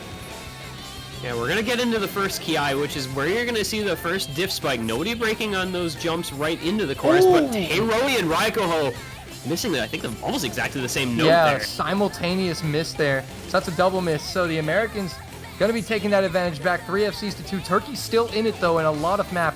And if they can recover here like they did. Oh, there's a break from Sigi, though. And that's what you see on these types of maps. You get those kind of difficulty spikes in the Ki sections, and it's easy to find a break if you're not perfectly careful with your jump aim control. Yeah, as just shown right there, and the U.S. now building that lead into something pretty massive. Yeah, the U.S. is going to look to run away with this one. Turkey are going to need to see a miss from the U.S. pretty soon. They just have the one FC now left to their names. So we're going to head on towards the second Ki. Apraxia and Toy all still FCing. Fire Rage recovering from that early break. Kayroni with another miss. Yeah, and that's going to really set Turkey back just a little bit, but Apraxia will miss, so that's going to help Turkey out a little bit, but they need more. They need much more than that. They need Toy and Iryu to drop, but both holding strong with great accuracy. Show no signs of that. Fire Rage will drop, though. That was a big combo. He was recovering quite nicely. So now Turkey maybe a little bit of a chance here with halfway through the map, halfway left. Apraxia breaking once again in that jump section. Seigi, though, missing as well. A little bit of client lag. A little bit of lag, but no big deal. We're right back in it. It's a slow part, so you're not missing any big action there. But that was a combo that you can't afford to lose really any combo if you're Turkey here. That's the problem is, and Iryu and Toy just are decimating them in terms of the combo count. Because of those two players alone, if Apraxia and Fire Rage miss, as long as they can hold, it doesn't really matter. As long as Iryu and Toy can carry on those massive combos. But Turkey are slowly building and recovering their combos. Raikoko is back up into the 800s now. Yeah, it's a big lead to try to make up. You know, USA has a couple 100,000 point advantage here. As we've said, Iryu and Toy still both FCing. Apraxia and Fiery will try to build their combos back up. Raikkonen finding a break on those big jumps. That might We're going to just have the last Ki in the last quarter, and I think the United States is going to feel pretty comfortable here going into it as long as they can just hold on a little longer. Yeah, I think that miss almost basically sealed it here, because look at these combos from Toy and Iryu. They're still going on. Apraxia and Raikkonen will trade misses, but there's just not enough time for Turkey to recover. Yeah, at this point, it's over a 400,000-ish point lead, and it's going to be the USA looking for that break point here, finding a 2-1 lead once we get through this ending. Oh, and Egemen will drop the FC from Turkey. It's going to be a very impressive double FC here if Iryu and Toy can make it through this outro as well. Some more jumps to deal with, so it's not home free, but very good performances regardless. Yeah, absolutely just insane performances from the United States, but you expect nothing less of the best. Toy and Iryu, and that's a World Cup debut right there for Iryu. Nice FC with Toy.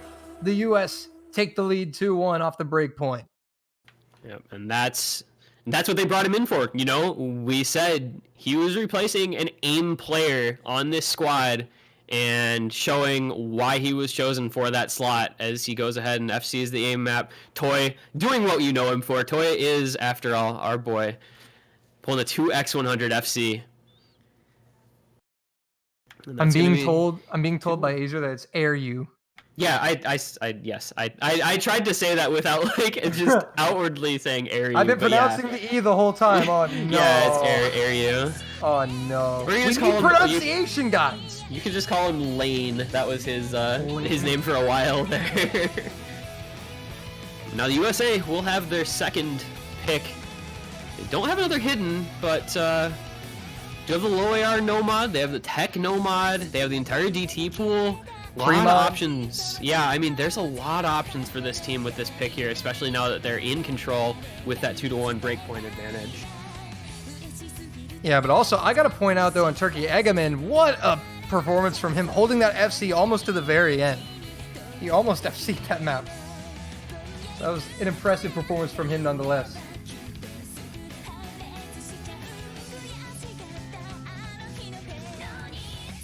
So we are gonna... Air saying Air EU in chat. Yes, we know. So I was pronouncing it right. No. Wait. Iryu, not Iryu. Oh, I said I? Yeah. Oh. It's okay. Don't worry about it. Oh. Iryu. Yeah. We got it now. Don't worry. Yeah, we're set. We are good to go going forward. Lane is Iryu. Yes, indeed. That was a name change for think like a year or so. He had the name Lane for quite some time. All right, it's going to be Hard Rock number 2 coming out from the United States. That is going to be Dynasty, their next pick. Saw this last match. We're seeing it again here. Going to be the Halloween guest difficulty CS 6.5. So that's going to be some small circles. Gotta have that cursor control on point for a map like that. Yeah, and that's definitely something that I think favors the United States here.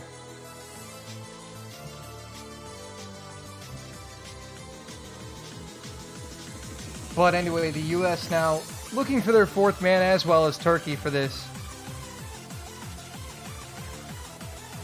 And, whoops, wrong slot. Yeah, gotta switch over. Looks like they're saying move Digital Hypno again, so he is going to be coming in for this pick, by the sounds of things, to replace Aryu alongside known Hard Rock players like Fire Rage. Toy can play anything. Gonna make sense. Well, all right, so this is going to be the setup for Hard Rock. And again, we go back looking into the qualifiers. Turkey were 32nd on Hard Rock, and the US were number 1 on Hard Rock. So once again, it is literally a number 1 versus number 32 in terms of mods. But again, as we've seen from Spain and Poland and from Turkey in this match, seed doesn't matter.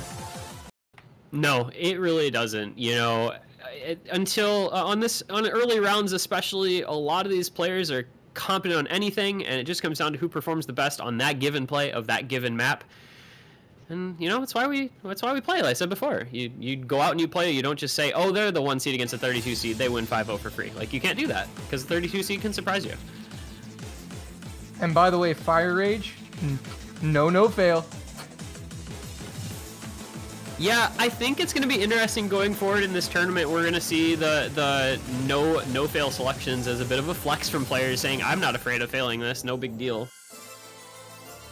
Well, certainly Fire Rage has no fear of that. Oh, the player of his pedigree. Yeah, worth noting, Fire Rage was the single best player in the qualifiers overall. Was the number 1 performer in qualifiers as an individual player. But Fire Rage will find a miss along with Person and Egaman as well. So that's 2 misses from Turkey, 1 from the United States. The US will maintain the lead and grow the score. Egaman will continue to struggle, but Turkey will have to do some rebuilding because we're already almost halfway through. Yeah, this is not a long pick. It's under 2 minutes, so any break, you know, in this middle third can just be very devastating to a team. You don't have a lot of time to build combo, but Digital Hypno. So Praxia and Toy gonna try and bring it home for the United States. It is 2 FCs to 2, and it's combo advantage is on the side of Turkey. Yeah, I was about to say combo advantage just shifted with that miss from Digital Hypno. It's Apraxia and Toy versus Hey Roni and Raiko Ho. We'll see. Apraxia still holding the SS. Breaks from Fiery and Raiko Ho as well as Person. Triple miss there. I think that might about do it here. Very little map left and 2 FCs still left for the United States. Will we see the SS from Apraxia? That would be pretty incredible if it does occur. That would be. But let's not jinx it. Let's just let the man play. Yeah, true. Toy holding up some pretty incredible act as well. And coming through. Apraxia will get it though. SS from the captain, and the US take a 3-1 lead. All right, Apraxia. I see you over there. That's 2 SSs from him. That's 2 SSs in this match.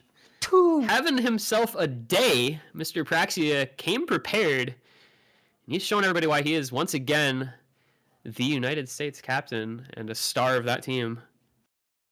He got 2 of them things. He went out and grabbed himself 2 whole SSs. 2 whole double S's, man. That's amazing. Apraxia doing the great state of Texas proud. Yes, he's from Texas. Let's go. And I want to give actually some extra props here to Apraxia, because you know, in speaking to him before this tournament, I think there were moments where he wasn't quite as confident this year in his own performance. So coming out in the first match of the bracket stage and putting up 2 SSs and some very good scores as well, just going to do wonders, I think, for his confidence level. And, you know, everybody realizes how strong he is, and he's just showing it off now. Yeah, and that you gotta feel good. It's gotta be a good feeling as a team player when your captain is dialed in and just destroying these charts, these maps.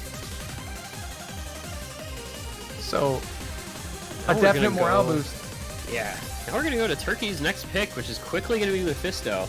So that is, again, the free mod selection. Yeah, and I'm surprised that, I'm surprised that Turkey hasn't kind of thought about, or maybe just now they're going here, but I think this is a good idea for Turkey because, again, we saw what Spain did against Poland. They overmodded, took the high-risk, high-reward gamble, and it paid off. Could we see Turkey do the same?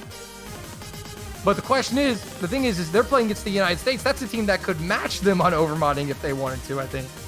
Yeah, I would absolutely not be surprised to see overmods from both teams on this. Turkey because they need the points, the United States because they can. You know, Turkey, like you said, with Spain before, they saw the overmod work out for that team. But I think the United States will be more than willing to match it with their caliber of players on that team. I am very interested to see who goes with what mods. That is always what we anticipate when a free mod is picked.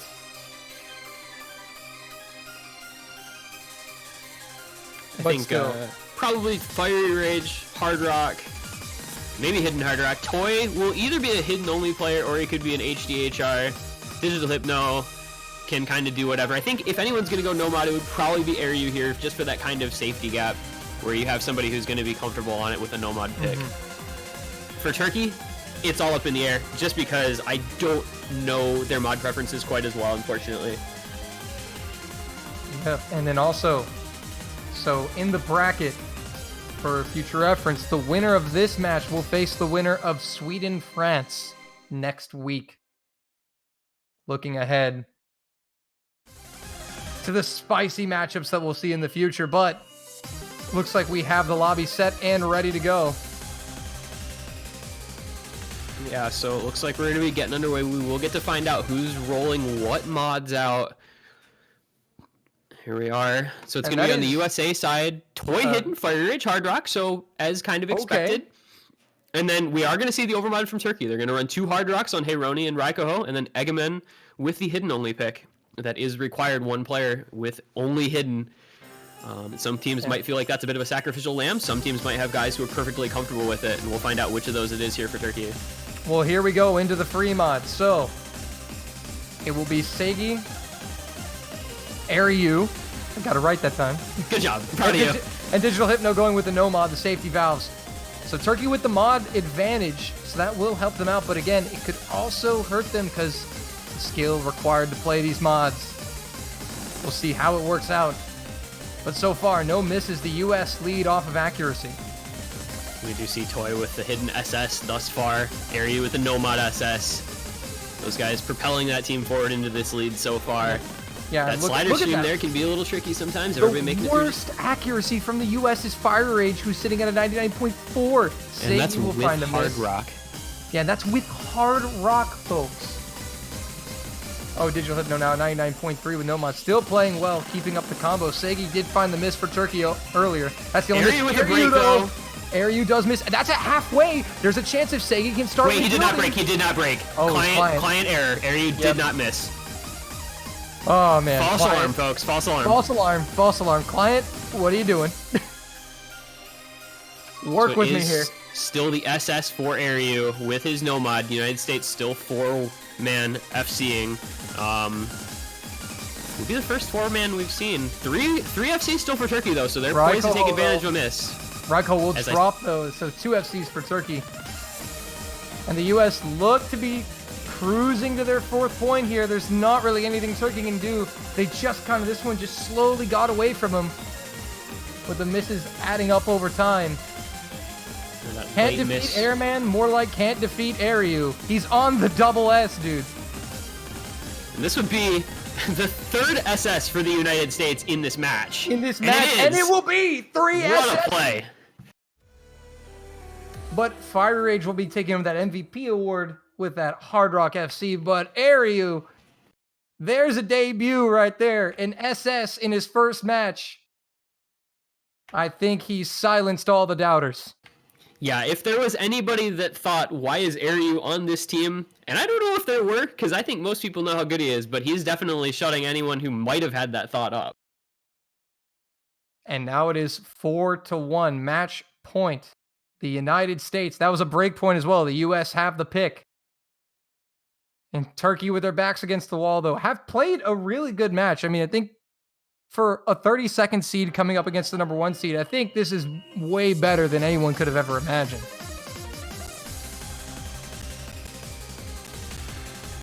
They at least ruined some pick'ems. Yeah, I you know, that was just it too. That 1 point, like we were saying, it's a victory in and of itself for these low-seeded teams to get 1 point off of the big boys. And there is going to be, much like Poland, the United States picking Nomad 5 Carnation, so they're going to go with that same low AR, low BPM, breeding heavy, kind of controlled aim pick. We'll see if it works out as well for them as it did for Poland before. And they are going with Carnation. Nomad 5. Also, this is just like a good song. I like this I like this one a lot. We'll see what the rosters are going to be. Look at the complete contrast in these map styles, too. We just came from a free mod with Hidden and Hard Rock and mods galore and chaos all over the screen, and now we've got this Carnation, a very slow, short map. Yep, it's much more laid back, but in a way that you have to be on edge because, you know, it kind of belies the true difficulty of the actual map to listen to the song.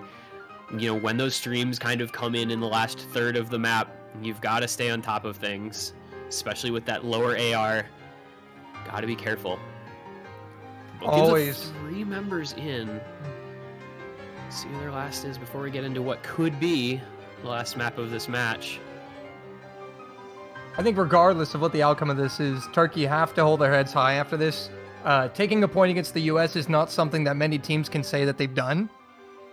Especially at a team of their caliber when nobody probably really expected them to do that.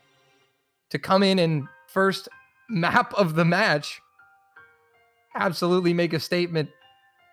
Something that I'm sure they're going to be smiling about after this match regardless. Yeah, I mean, they're here for a good experience and they want to do their best, and like you said, you come out on that first pick and you win it.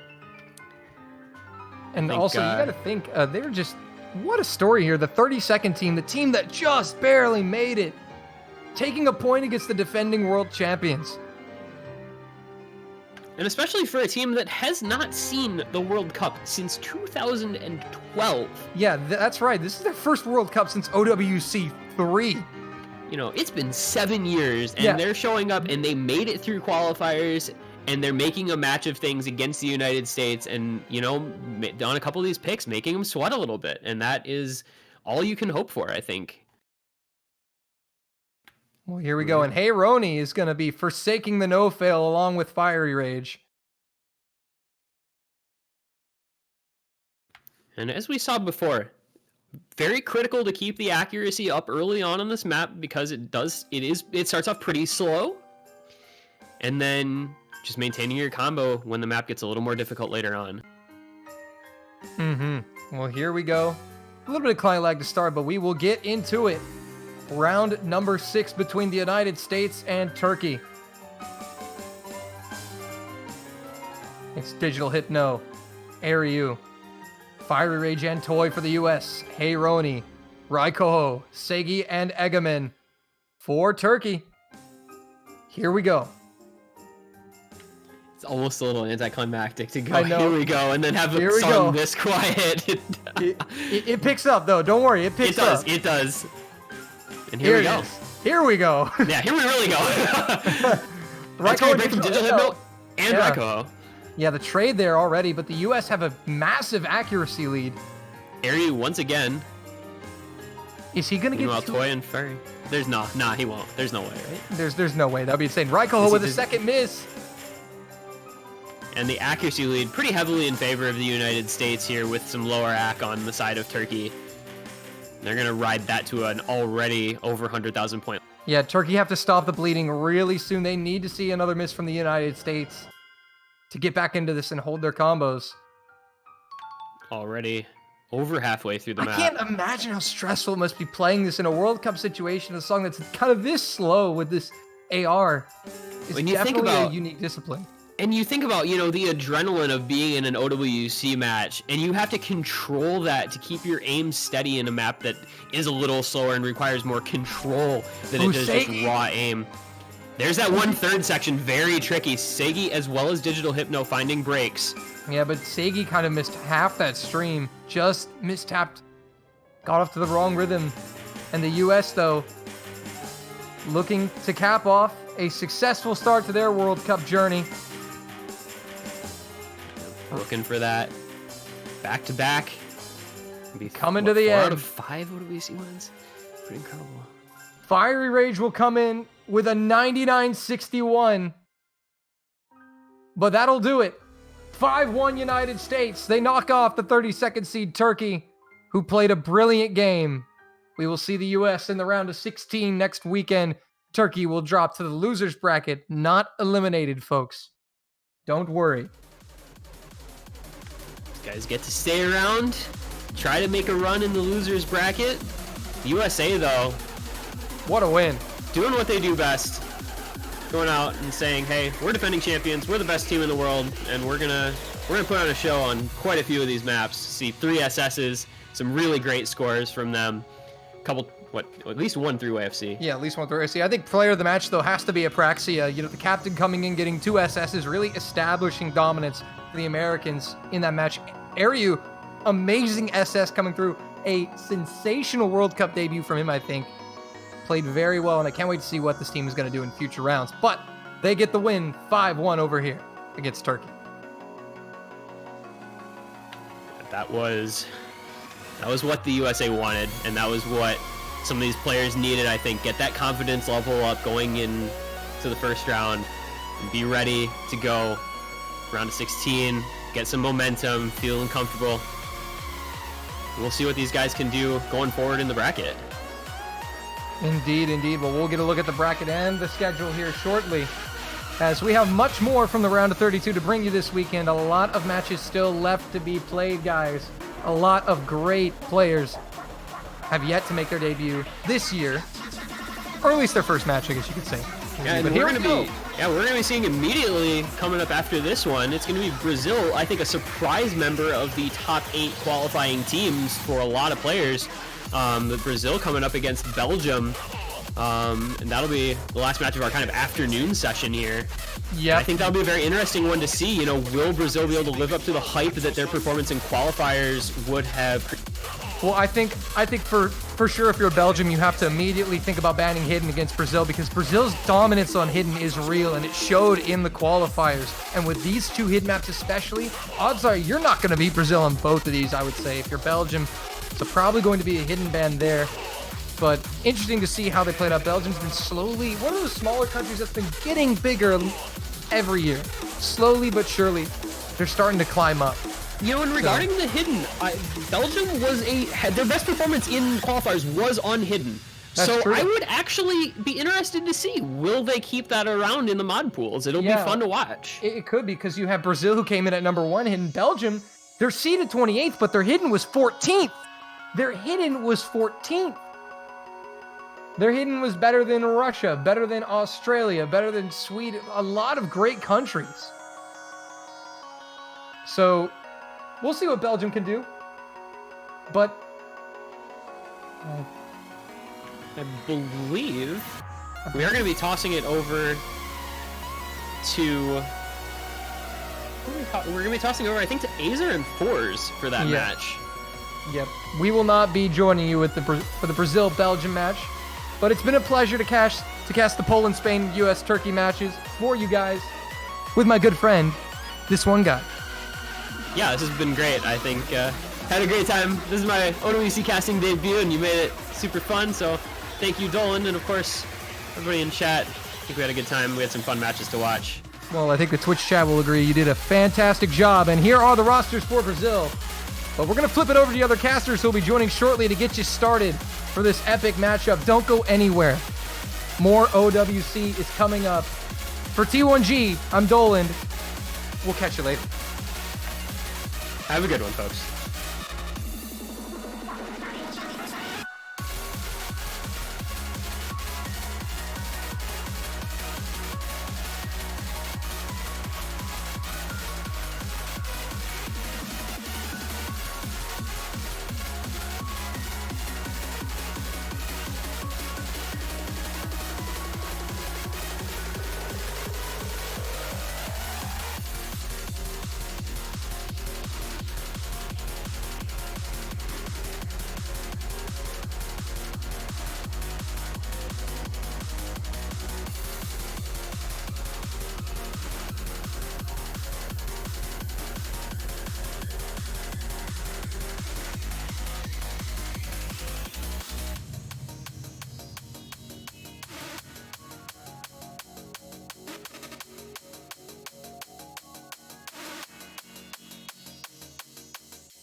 Hello, how's everyone going? I'm Azer, and joining me today is gonna be OMG Force. How you doing, man?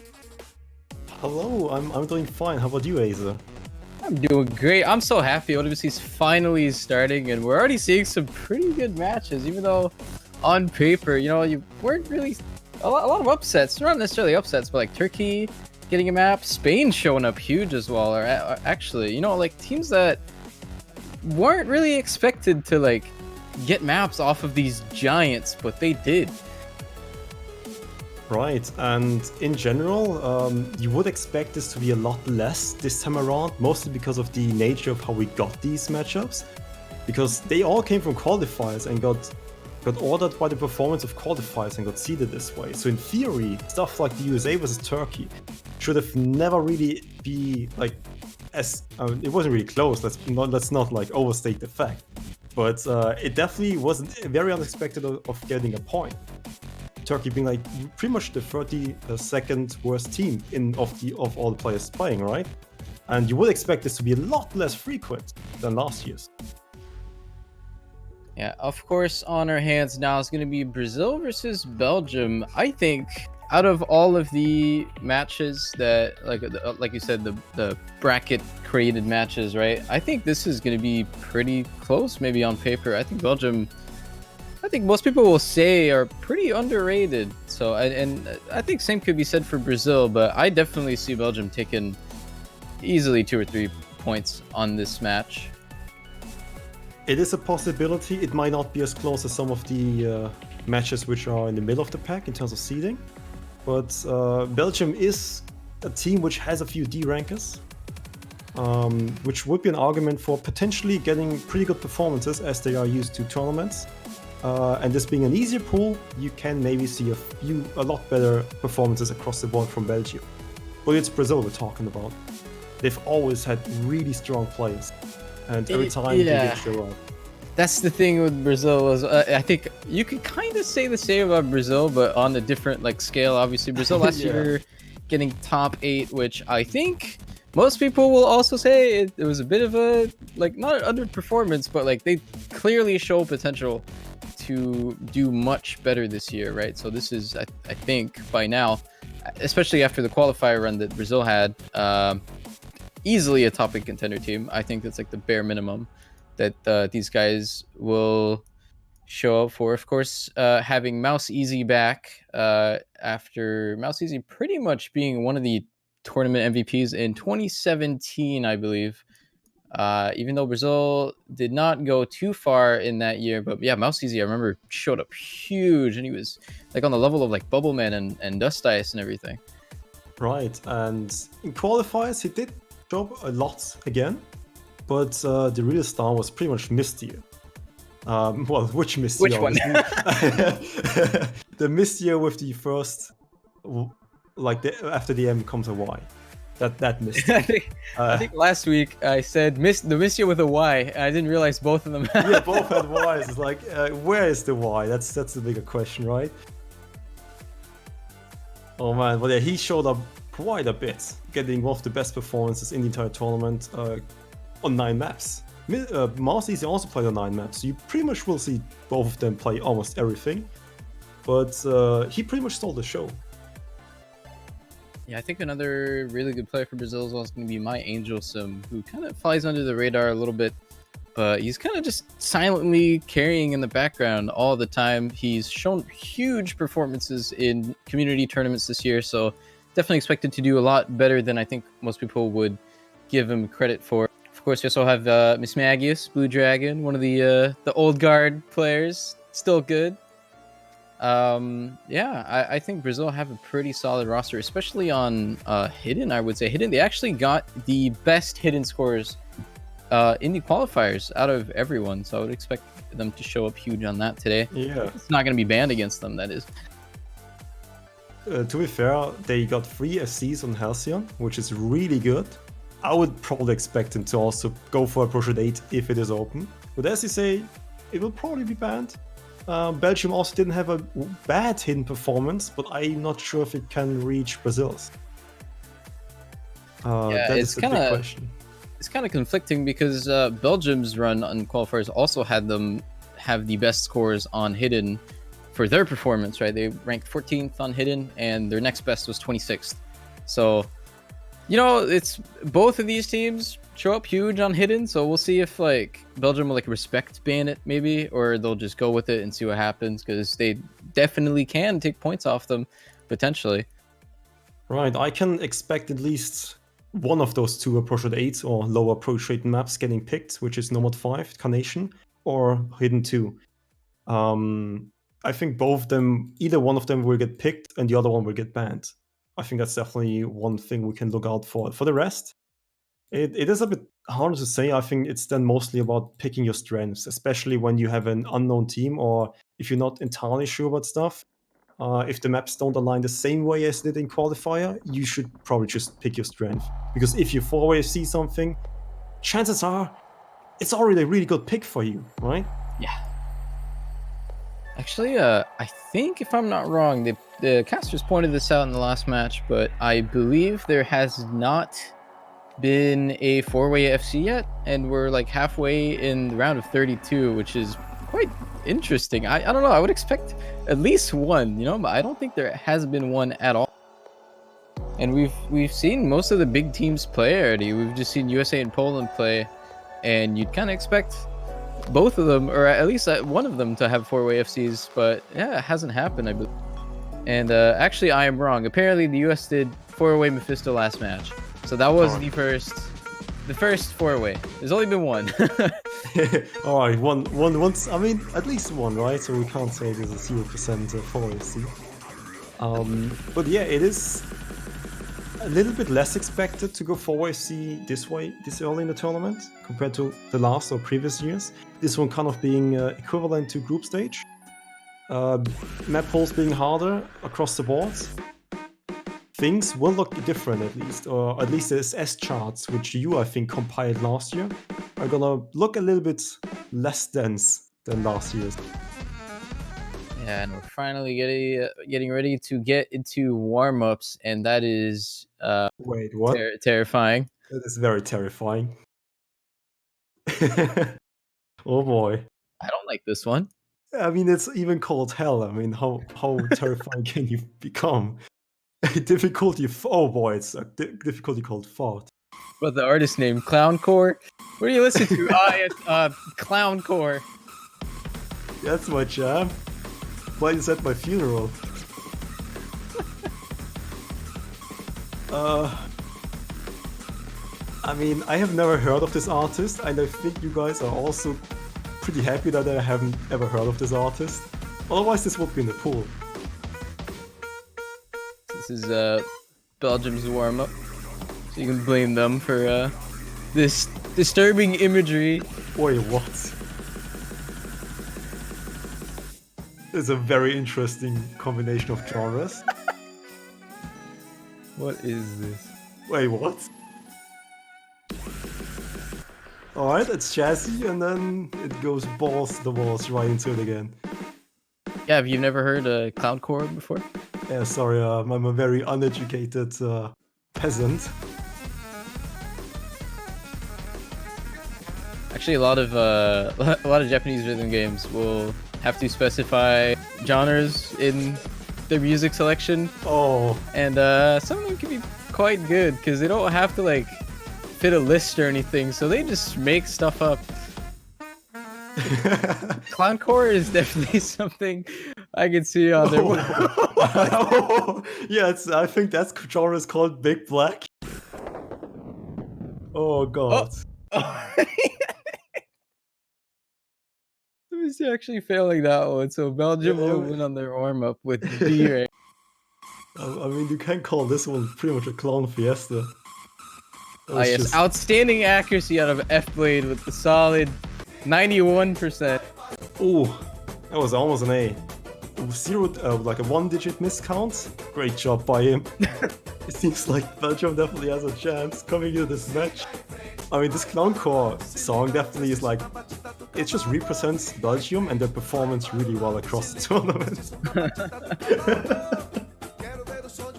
Now for Brazil's warm up, going with the more traditional, you know, the OWC warm up. I mean, I was about to go into detail about, you know, the types of warm-up you could maybe go for. Maybe trying to test things out to check how your opponent is feeling on the day. I think Clowncore is just for clowning around, really. I don't think that had any, like, greater thought or strategy behind it.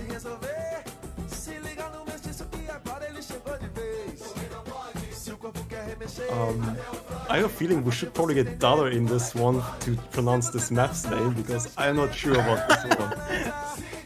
I don't think I'm gonna try.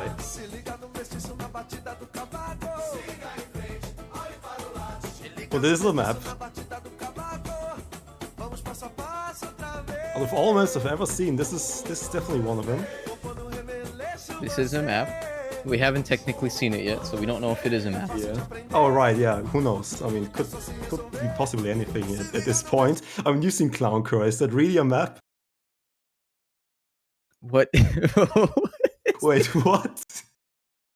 This is just getting better. This is just getting better and better. Oh boy. Okay, what did we sign up for? I thought this was an OWC match. Yeah, it's supposed to be a serious tournament, guys.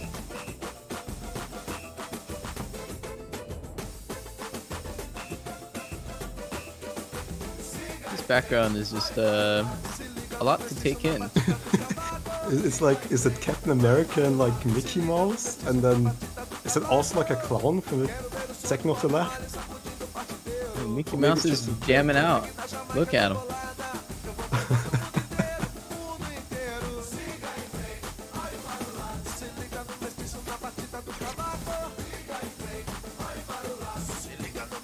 Is this a map? It's wonderful. I think they can actually rival Poland at this point if they're warm-ups, right? Yeah, I think Brazil kind of falls in that category where I don't think I've ever seen them not pick something like this.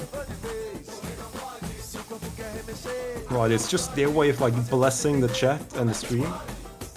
That's what I like to think it is. There's always a cultural warm-up involved. At least this one seems a little bit more playable, judging by people's accuracy. It does have very interesting patterns though. Oh, you know what's really interesting? Actually, we don't get to see that often. Look at Metabee's score. He's playing the map, but he has 0 points. Right, because of Relax.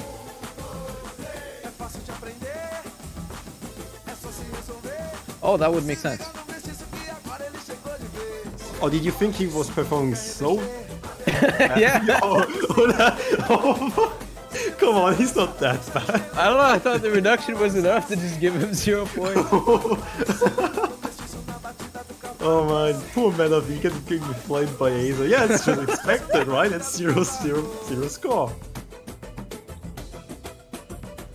So we don't get to see Relax that often in OWC. Right. think that will be it for the warm-ups, though.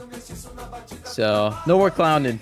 Clown time is over, even though he was in both Sometimes backgrounds. over. But if you want to look at Hanori, who's one of the D rankers, or the 4-digit tournament players, here's a score which is, I don't know how hard this map was, 6.8 stars. Pretty respectable. That's I actually guess. pretty good, yeah. Yeah. I'm gonna give him that. Let's hope he performs this well when it matters. Yeah, for Melody, I think the map was just mistimed. I mean, you see 198.4 BPM, it's literally unplayable, mistimed. Garbage map. Oh, that's the only reason why you got a D rank. Alright, looks like it didn't quite show up, but I think Brazil did win the roll.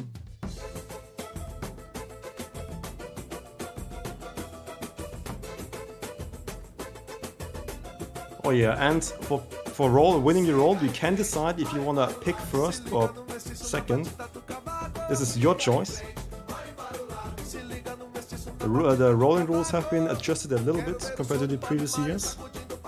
Looks like they're gonna go first pick, so that does mean Belgium gets first ban, and I would expect Belgium to go for a hidden ban, alright. Yeah, I would also go for hidden 2 ban probably, but they can still decide if they want to ban first or second. It's like a adjustment of the what's it called, the UKCC rule, which was. I see. So you don't like lose out completely on stuff, because sometimes picking first and banning second is a disadvantage. So the second team can decide on what they really want to go for. Inside of Brazil, though, it's kind of hard for them to pick a ban because obviously they don't want to go for hidden, or they don't want to ban hidden because they're strong. Yeah, I think we might just see like a Nomad 1 ban or something. Maybe just ban out the consistency, and there it is, Nomad 1 ban from Brazil. And let's see if we see Silver Orbit from Belgium. I would expect a hidden 2 ban, but I mean, actually, would you really ban hidden 2 if it's a map we definitely have to practice? Would you go and just play with the idea opponents didn't practice? Yeah, that's what I thought, because if they would ban a harder map, I think hidden 1 is definitely one of the harder maps in the pool. I think you would go for hidden 2 as the pick you practice a lot, because Brazil isn't gonna ban it. They were like the best approach to 18. What the first pick is going to be, though. I think Brazil usually starts with speed, I want to say. I'm not quite sure. It's hard to remember for all these teams, but yeah, I would expect a DT or maybe 4 ultra players, I don't know. I think DT is a very easy way of getting into the match. Judging by their skill set, they could probably go for anything, maybe even approach date, but I don't think they want to go approach date immediately. I think that's something Belgium is 100% gonna pick. Yeah. So, like, if you think you're better than them in the approach date, don't waste your pick and go for something you think you're also good at. Well, a thing that matters in OWC as well is people get nervous all the time, right? So if you have a pick that you're very good on, very confident on, you don't want to pick it when you're also at your most nervous, which is for most people is the first match. So right, we have seen your strategy actually coming in last year, where you picked the best map of the opponent's team first and you won against them. That was a funny moment. It's gonna be Halloween Hard Rock. Alright. It is one of the easier maps in the pool. It's pretty much just CS6.5 and trying to be just not shake a lot and not be too nervous about this one. Otherwise it's very straightforward. Jumps, streams, that's about it. I actually really like this first pick, even though it's not what we thought it was going to be. USA used to do this all the time. I'm very surprised they didn't do it earlier today. But they first picked the high CS Hard Rock right off the bat because, again, that's when people are at their most nervous, right? So if you know your opponent's going to be nervous, like Brazil, all of these players except, he'll hear me if he's going to play. I'm sorry, I'm messing up these names. I don't quite speak this language, but maybe I think other than him, everyone's played in OWC before. I think Medigo might have not, but you know, they have experience, right? And Belgium has never been out of groups, if I'm not wrong, or at least if they have, it was in 2013, so it's been a while, right? So Belgium, you could say, is likely to be more nervous in this match than Brazil is. So Brazil might be picking that for their advantage by kind of abusing nerves a little bit. Right, but in the sense that while this is a very good idea and pick for just in general teams which are not used to it, since this Belgium team is definitely full of players who did play in a lot of community tournaments, I would recommend them to be not. It's not that effective against them. For example, as against Turkey, which I don't think I've really even seen in community tournaments. Maybe a couple other players, I think, yeah. A couple, alright. But I think it wouldn't be that effective. What I'm a bit scared of is that Brazil's performance on Harvard 2, which was the C6.5, was not stellar, put it that way. Wasn't stellar at all. I hope there was just uncharacteristic performances. But at this point, I mean, they know what they're good at. Hopefully this is not just trolling. Yeah, we'll have to see. Usually if it's a first pick, that probably means they're feeling pretty good on it, so... I mean, who knows? Maybe it's also just getting the worst map out of the way. Alright, and we do see 5 no-fails coming in, which is a changed rule this year. No-fail has a 1.0 multiplier, so it doesn't change anything of your score. It's literally just there as optional to choose for if you want your fails, if you want your score to be counted even if you fail. It's just a way of getting rid of fail scores, but through a compromise. Yeah, we do mention that I think almost every game now, but it's important to know because people will ask. Not everyone watches every game. Exactly. Otherwise we get people saying, well, Belgium only lost because they played 4 times no-fail and just got so much score reduction, they couldn't win. And Sven actually finds the first miss here at the very beginning of the slow part. But even without that, the accuracy lead on the side of Brazil is monstrous right now. 2 assesses still after the intro. In terms of raw difficulty, this isn't really that difficult.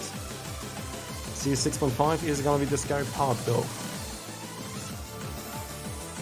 Oh, wait. 2 breaks out of them on the buzz slider, 3 breaks out of Brazil. What is happening? It's corrected to 2. My Angel Sim didn't break.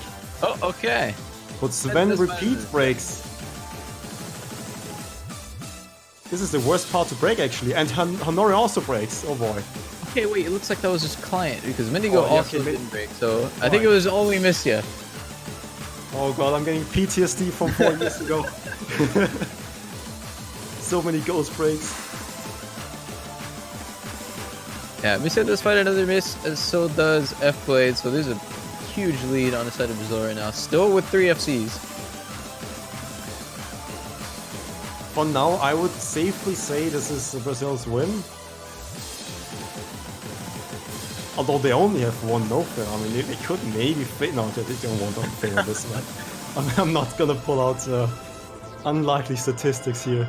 They actually have so many points that they could probably win that with 3 players. It will be very close, but yeah, very, very dominant win from Brazil. Over 1 million point score lead with very notable accuracies out of pretty much everyone. Mistia actually only getting 300s. Other than those misses, could have been a really good score for him. Yeah, triple FC against no FCs. One, I guess, close-ish FC from Jody, who was also the best performing member, I believe, out of Team Belgium. Yep, indeed it was. It's definitely up to him to perform really well and his team to step up a bit to get more points or to get any points at all. But as we said in the beginning, this is going to be an uphill battle.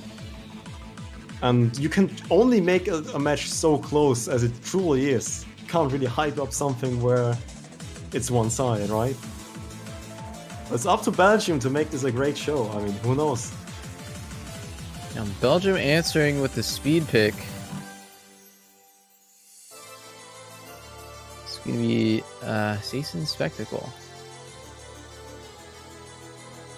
Alright. Not really a lot to say. I wouldn't favor any team on there. Well, obviously Brazil just do it to just having better players. But I wouldn't necessarily say double time is a weakness of Belgium or of Brazil. Especially the Season Spectacle, which is more on the streamy side. Yeah, I'm actually not sure about this pick. Like, maybe on paper, this is one of those picks where, like, if you can stream the BPM, it's super easy, and everyone is going to be really consistent at it. And I think in terms of raw skill, like, Brazil is ahead of Belgium on that, so I think this might be a bit of a risky pick for them. Right. And if you compare it to qualifier results, Brazil, this one is comparable to the Senya map, I would say. And Brazil 4AFC the Senya map with like each player getting 1.1 million points, while Belgium had like 2 people on 6 rounds K. So even if you analyze the previous scores, I mean, history ain't looking good.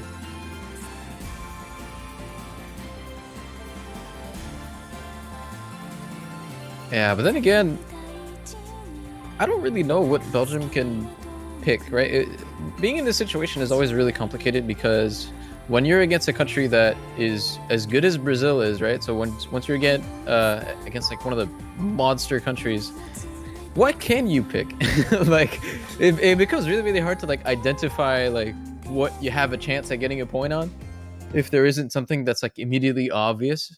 Which in this case, there's no pick for them that's immediately obvious. Yeah, just looking at the picks and the strengths of Belgium and of Brazil, it is an uphill battle, especially the 1 point which Belgium could have actually gotten something off of other teams. It's just Brazil is just so much better. And right off the bat, a lot of accuracy struggles on the Belgium side. Ryzen does find an early miss, but so early on, not going to matter too much. Mouse Easy finding a slider break, I believe. That's okay. Let's see if it is a ghost miss or not, because his accuracy is still really good.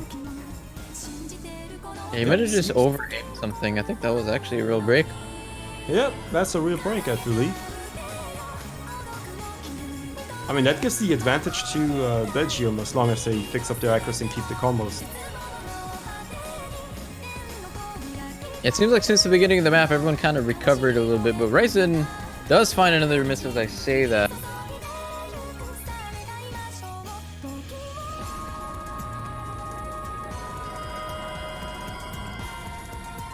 We're seeing a lot of, I think maybe people are struggling in the finger control part of this? I don't know. Like, no one's missing any streams or anything, they're just missing like random notes, you know? Yeah, it's still up to execution at this point. Even if you can death stream for 230 BPM, I mean, if you miss on a single tap, there's not a lot you can do there except just perform better, get better. That was a disgusting slap break from Jordan. That is, I just looked at the screen, I just saw him. That was, ooh. His accuracy is so good as well. That's really unfortunate. Sven finding another one as well. So FAB, the only FC on the Belgian side.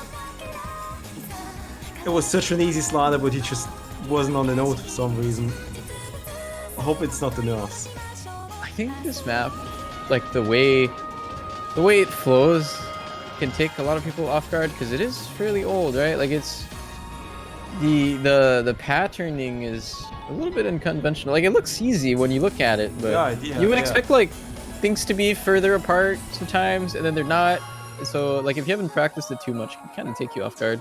And heck, Silva was really happy when we put this map in, so I mean, Silva being like an old boomer gamer, it's like him requesting this map. Definitely shows that it is one of the older maps, because Silva lost his old map.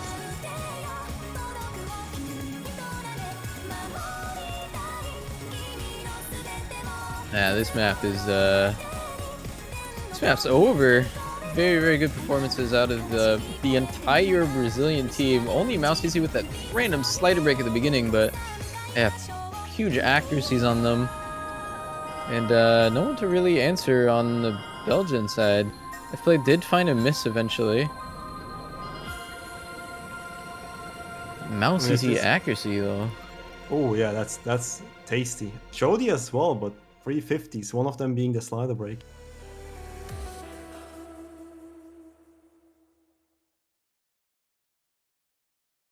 Mouse Easy does have the best accuracy, but not the best score. Looks like Misty is the superior spinner in this one. Which MVP Misty? for that map.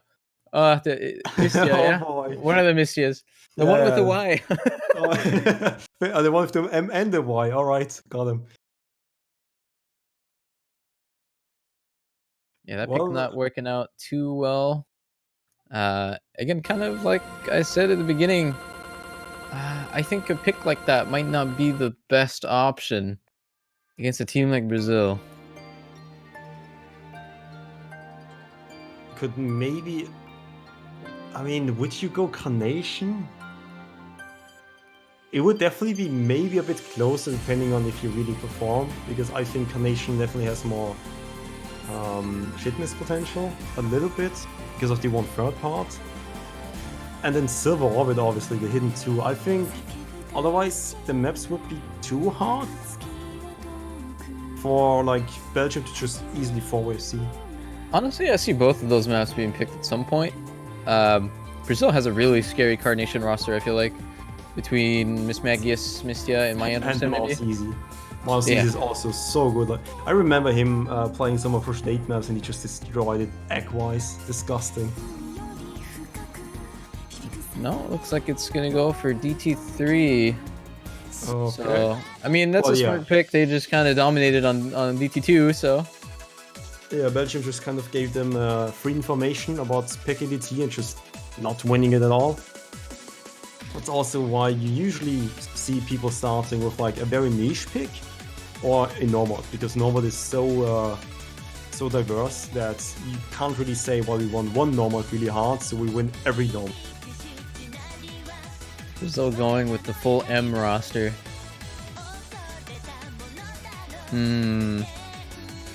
Oh, one M's getting replaced. Is it gonna be Miss Magius? It could be, wait, it could be Miss Magius or the other Mistia? Yeah. Who knows? Which M is it gonna be? Oh man. Oh, he's just coming back in. Alright, he was just checking the map on edit mode or something, I don't know.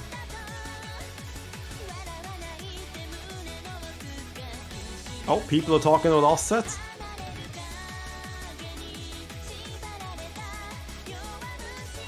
Probably saying something along the lines of, I had to go fix offset in solo, which would make sense. Yeah.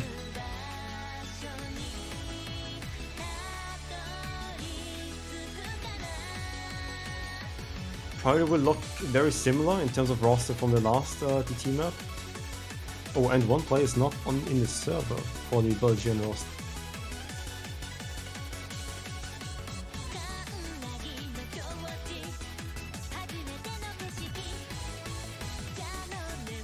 Yeah, some interesting information. Obviously, it's getting played on a different server, mostly so people have to get moved over. So you can't really see your favorite players being online and spectating them when they do play in the other sea. Just a small little fact, I guess. I think they made that server for stability reasons, I believe. Right, because back in 2013, real boomer years, sorry about that. But yeah, I think back in 2013, there was like a DDoS on the server or something. Yeah, I think like the servers were just not working. So they had to make a server like this, and it's worked out ever since, so it's a good thing. You still see sometimes player deceiving, but that is gonna be mostly out of the OSTAS jurisdiction, I would imagine, but not always.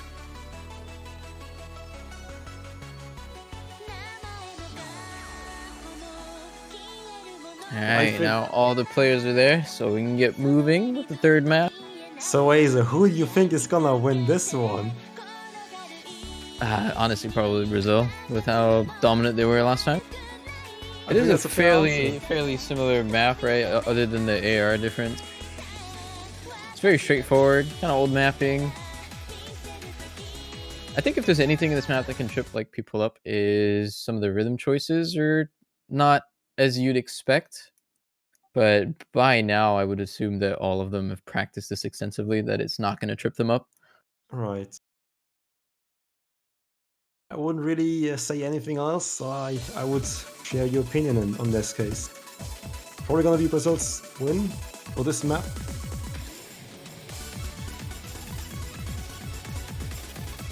Oh, what is it though? I mean, My Initial Sim seems to have a really early miss, but so does Ryzen.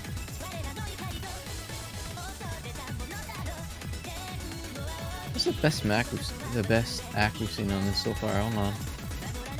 I think from my own experience, this map is pretty hard to time. We've seen a couple of 99s from Some good teams, I guess. Koba. We've seen 2 99s from Koba and Freeze, and then that's it.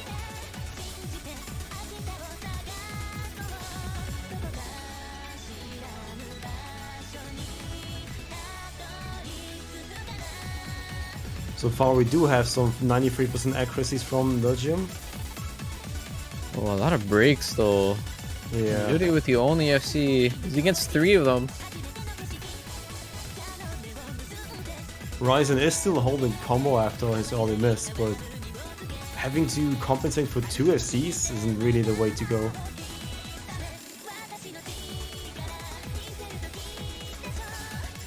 For now, Jody has taken over the lobby with the highest accuracy. But Mouseies is right behind him. It's pretty close. But yeah, this map is pretty much over unless we see a lot of breaks on the Brazilian side, but there's not much left. You would need a break right about now from the Brazilian side, probably 2 breaks. Because this is like the halfway point, or like a little bit past the halfway point. Be really low scores if you break right here.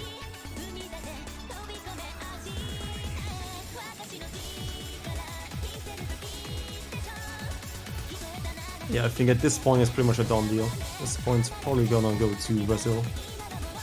Yeah, the map is just more of the same, right? So maybe some of the bursts at the very end, but by then you're right, it is far too late. You know, everyone seems to have recovered a little bit, other than maybe some lower accuracies. But yeah, Mouseies actually getting into 99 territory. Let's see if we can keep it. He dropped a bit of accuracy on the 5x burst into slider, into 5x burst into slider. I think if anyone gets any hundreds, it's on those bursts. The OD is just really high, so you have to be super accurate on. Oh, and that's a slider break, I believe, from Jody. Oh, Ryzen with the miss at the very end. But yeah, again, solid, really solid performance from the Brazilian side. Pretty much 4 FCs, almost 4 FCs. My Anderson was about 300 combo short. But yeah, really good accuracies out of them too. They're showing that they're really dominant on DT. I think not many people would expect that. I mean, Brazil is pretty good at DT and always was a pretty decent DT team overall. So I'm not too surprised. Even in the qualifiers, they performed really decently on DT. It's just everyone else also performed really well on DT, so they didn't really shine. I think Belgium just needs to go for a different, just a different pick, or a different approach. I think Hidden 2 or Carnation. I think they have to just go for Hidden 2. If they practice it, it's like the one map that they potentially get a point on. It's one of those maps where it's more about who's practiced it the most. Yeah. Otherwise, maybe for Ultra players or Variable, something weird. If you aren't a good alternate team with like all the Ranvu, I mean, I can imagine you not wanting to pick that. And I don't think Belgium has performed really well on the alternate pick. Honestly, after seeing the last 2 DTs, which were pretty much speed picks, I would definitely not go for 4 Ultra players, considering as Brazil had pretty dominant accuracy on that. Everyone was higher than the other team, except for Jody, I believe. But they're going to go for Mephisto. It's another pick we've seen a lot of the lower teams go for. It is one of the easier maps in the pool, definitely. Going for mods, I think you mostly go harder for comfort, and hidden if you're just a good hidden player, it's probably a lot easier for hidden players. I can imagine maybe Hanori going hidden. You can also risk going for overmodding as well. We've seen a lot of teams do that. They have more mods than the opponent, right? So it's very risky, but very rewarding. Wait, never mind. I think Hanori was a harder player. He might most likely go hard. I think we're definitely gonna see more hard rocks. But I'm not too sure who's gonna go hidden in this situation, to be honest. I mean, Mouse Easy can go hidden. There's a possibility. Would he prefer hard rock or hidden hard rock? Perhaps. Brazil will definitely have a lot of players that can play hidden on this very comfortably. I'm not too worried about their mod choice. I'm actually just more curious about how many of the mods they put on. Yeah. I would see like, I would expect maybe 1 hidden and then 3 hard rocks. Alright, here's a bold prediction. We won't see 4 hidden and hard rock. That's a bold prediction from me, alright? What if we see 3 of them? There's one. Just one of them. Okay. Okay. So 3 mods or 3 modded players on the side of Brazil. Missy going HDHR, which honestly isn't too hard on this map. Like if there's one map in the pool to go HDHR on, it's probably this one. Indeed.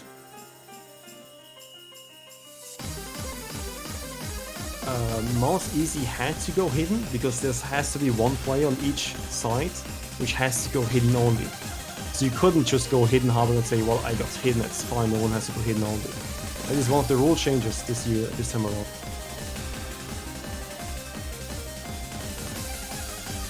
So Belgium is actually just going for the bare minimum, to be honest. Which is 1 hard rock, 1 hidden, that's it. It kind of looks like they're tanking the hard rock a little bit. F-Blade's accuracy really struggling. We'll see if anyone misses on these sets of jumps. Missia does. Sven does as well. That's definitely like the one part of the map where you can expect a couple of misses here and there. Just kind of uncomfortable to play. But not going to matter too much. Brazil still with a pretty solid score lead, even though it's only 2 FCs to 2. So it could still change. But Hanori does break, so take that back. Jody now the only FC.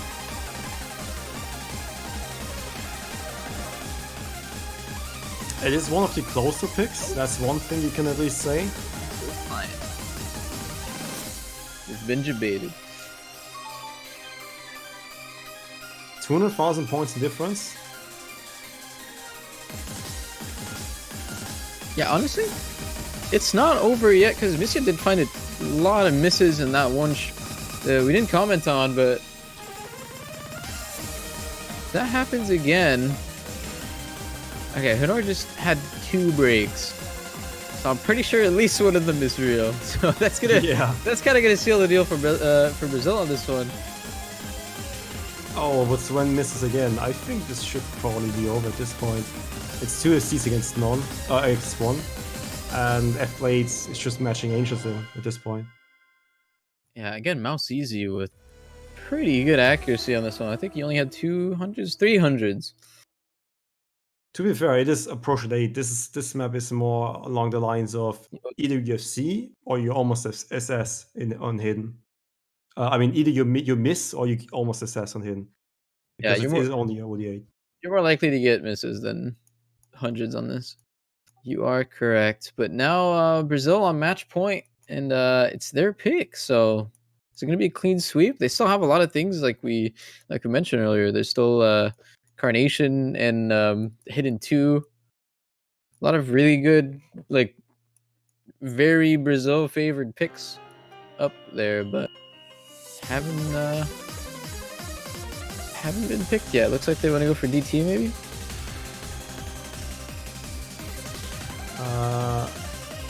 I mean, they can.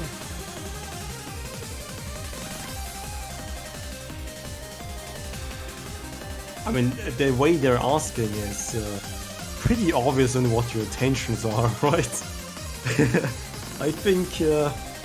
Wait, can you predict what map they're gonna pick, Acer? Quick. I don't know. Ring of Fortune, is that it? Maybe? Who knows? I'm gonna predict a Ring of Fortune DT pick. What a surprise! I would have never expected him to go for this one. Yeah, I think though Brazil showed complete dominance on the other DT picks. This one is very different from the others. This one is very much about consistency. It's not hard at all. It's just your focus, right? So, but I think all of their players, like no one's really like choked on anything yet, right? Like all of the Brazilian players I played did really good so far.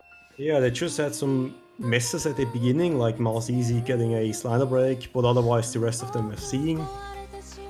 DT is definitely a very one-sided affair in this case. Belgium just mismatching them.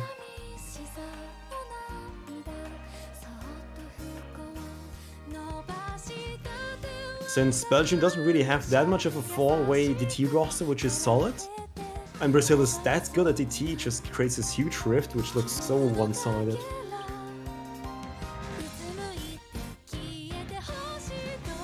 I mean, I would personally like for Belgium to at least get a point. But I don't think this one's the map they're gonna get a point on. Yeah. I No, don't the only know, point there's at a this chance. The only point they can get is a point on your profile page if you buy a banner for Belgium and support the tournament. Alright. I had to give him one. Come on.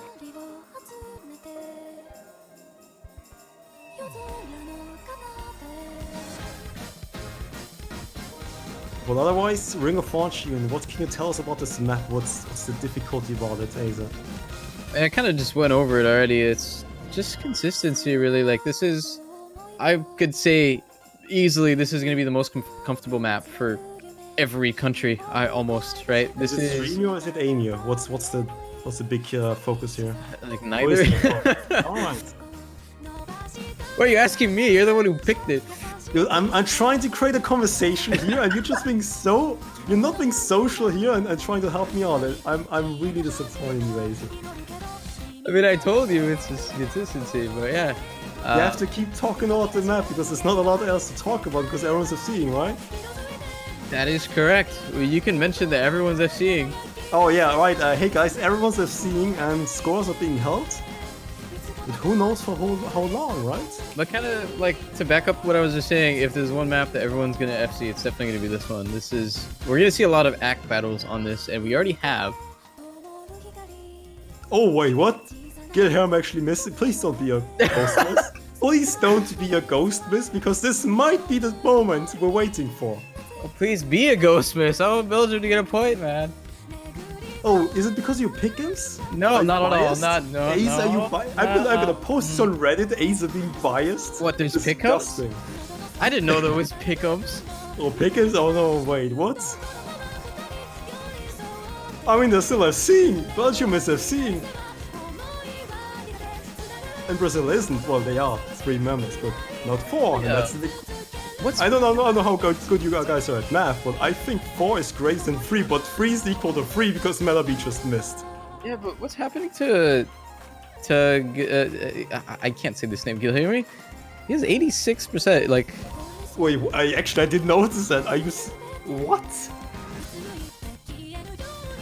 I don't know what's happening to him. This isn't League. If you get your worst performing member in there, he doesn't get a skin. No, What I know. what are you Wait, getting him in for? I know exactly what's happening. Boys, he has 5-1 in the pick'ems. Oh my god.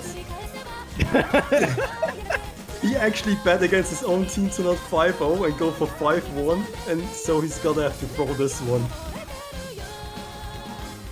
I knew it. Can we get our committee to invest this player? Please investigate the player and see if there's some sketchy things going on. Anyway, while we were talking about that, Jody with a really, really good accuracy on this. So Belgium actually does get a point, which is nice. Thank you for the donation, Gilherm Bolos. Yeah, Belgium, was a- check your PayPal. Yeah, please. Oh boy.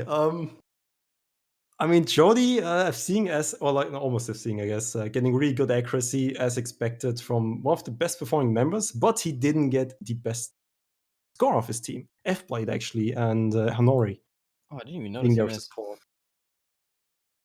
But they do have another pick, and what pick do you expect? Do you expect another T pick? Well, I don't. I hope there's a hidden 2 coming up. I hope there's a number 5 coming up. He's been removed from the. He got the boot, He got the boot, oh boy. but he also has the pick'em. So who really wins? I mean, probably. Alright, actually everyone who bets for Brazil 5-0 just lost. Yeah, now there are no DTs left. A lot of maps still to go on Belgium. We haven't really touched Hard Rock at all, I believe. No, sorry, it was Hard Rock 2 was first picked. Yeah, I wouldn't expect 101. gonna be variable. Yeah, I mean it is. It is at least not DT, because you can't ruin yourself by going to T again. I mean, yeah, the tech pick does have enough miss potential to maybe get Brazil to miss a few times here and there. But Brazil, judging by the past performance on Nomad 4, which was the tech map, yeah, no, Brazil actually just completely destroyed that. Never mind. Okay, Belgium wasn't too hard on the tech pick in qualifiers. Never mind. Yeah, it's another one of those uphill battles, I guess.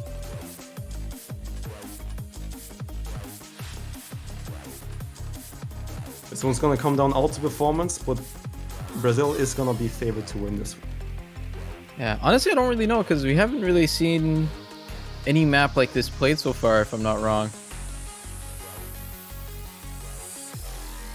But Brazil has been really dominant, right? So yeah, Brazil got on the qualified tech map a freeway C, and then one guy just gained 400k.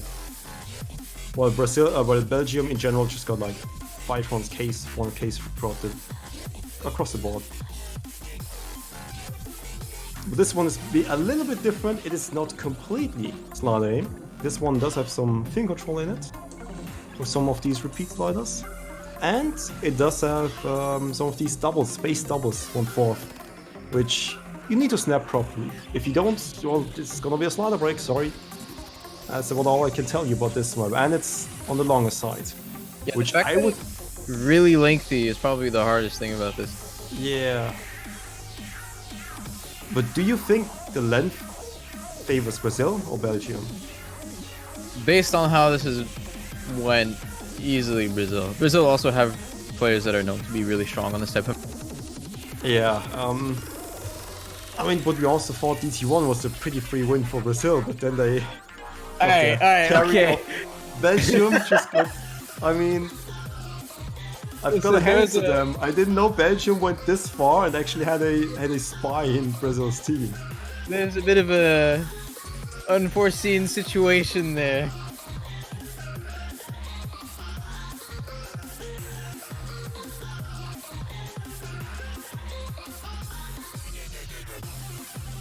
Brazil is good, but they are not 5 versus 3 good. That's one thing I can tell you. Yeah, so Miss Maggie is going to be hopping in for this one. See if Brazil can close it out, or if anyone of their players has 5-2 in their pick'ems. Oh boy.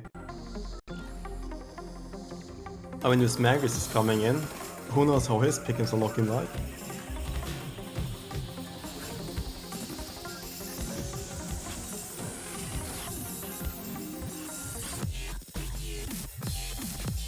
As you quickly mentioned, as Hanori gets a slider break really early on, I think a lot of the difficulty in this map is just there are so many sliders that you can so easily get slider breaks on if you're not careful, and this map is 3.5 minutes and it never really stops.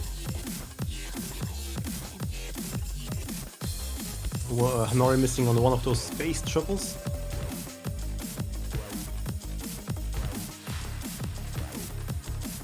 Yeah, I was gonna say, out of the intro, Belgium did have a slight accuracy lead, but those 2 breaks from him kind of gonna erase that. But the worst part to miss on is gonna be right down the middle. But obviously the second worst part is missing everywhere. But if you just count all the rest of the players I've seen, if they miss at the halfway part, that's probably by far the worst part to miss on. It's not as horrible as Scorby 1, but it still shows in Scorby 2. I think when so many people are FCing, definitely matters just as much as Score V1, and Ryzen will find a break. So only down to 2 FCs this early on. Yeah, and that break was actually rather near the middle. So Brazil needs 2 misses right now, or this is gonna be a done deal. Yeah, based on how they're playing, I don't really see it happening though. Well, who knows? Maybe suddenly a random PayPal donation is gonna come into one of these Brazilian pockets.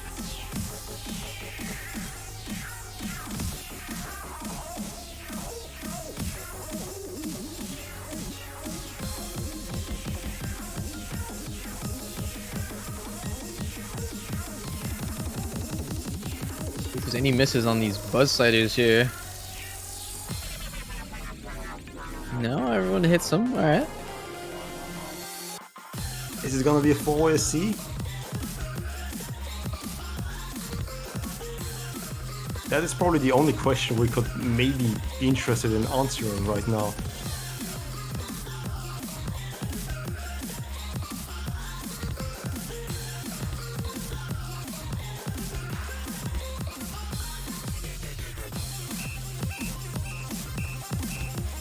If there's any misses happening, it's probably going to be this part, but I don't know, they're 4-way FCing. Oh, Mendigo, do you smell the money? Because Mendigo does. Oh boy. Oh, Miss Magnus. That's a lot of money for the way. Two of the Belgian players also find misses there though. So yeah, again, Brazil holding strong in the hardest part of the map with 2 FCs. And yeah, this looks like a done deal. This is pretty much over. Yeah, a 2-way FC for now from Brazil, unless I changed something. Well, no FC. One early miss, not really FC from Honori. Good combo though. Yeah, he did the strat of getting the miss out of the way early, so Right. you're not nervous and you just FC the rest of the. Yeah, it's like your immune system. You get sick and then you don't get sick by the same bacteria again, so you just miss, so he's immune to misses. Exactly. Good job, Honori. Big brain stress coming in right there.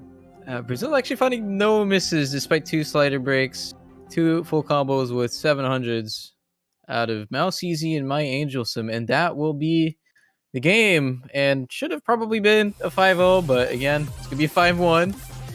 So Brazil actually gonna move on forward to face Russia in round of 16. That's a really hard opponent. Russia finishing 4th place last year, so Brazil have a lot on their plate right now, and they're really gonna have to show up if they want to prove that they're better than the 8th place team. Alright, GG, well played to both teams. Belgium is not out of the tournament yet, though. Playing in losers. So good luck to them in the future stages. Yeah, they're going to go against Austria in losers.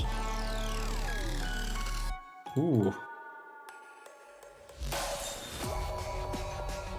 And I believe, for the moment, that will be it. So that's our block of games done and over with. I'm going to put the schedule on screen right now. I believe the next match is in 7 hours? hours. Yeah, 7 hours.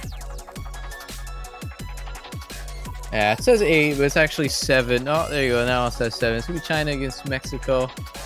Yeah, that's going to be a pretty good match. I think those are 2 fairly evenly matched teams, so... Considering and how... you're also going to commentate it. I mean... What else? You don't want to miss it then, right? I mean, it's Asa Ants. Yeah, look at that. It's actually going to be Toy's commentating debut, if I'm not wrong. In the OWC. That's going to be a fun time. Yeah, I think that match should probably be one of the closer ones, at least from the ones we've seen so far, because as expected, it's round of 32, right? So a lot of the brackets are made in a way that's, unbalanced for most games, right? But yeah, the closest games we've only seen 5-3 was Indonesia and Italy. So I don't know. I'm curious to see how that game is going to go. But yeah, if you're curious as well, make sure you tune back in about 7 hours. For now, that'll be it for us. Thanks for commentating with me, Forrest. It was fun. Yeah, same here. Thanks for commentating and thanks for watching, guys. See you in the next matches. Have a good one. See ya.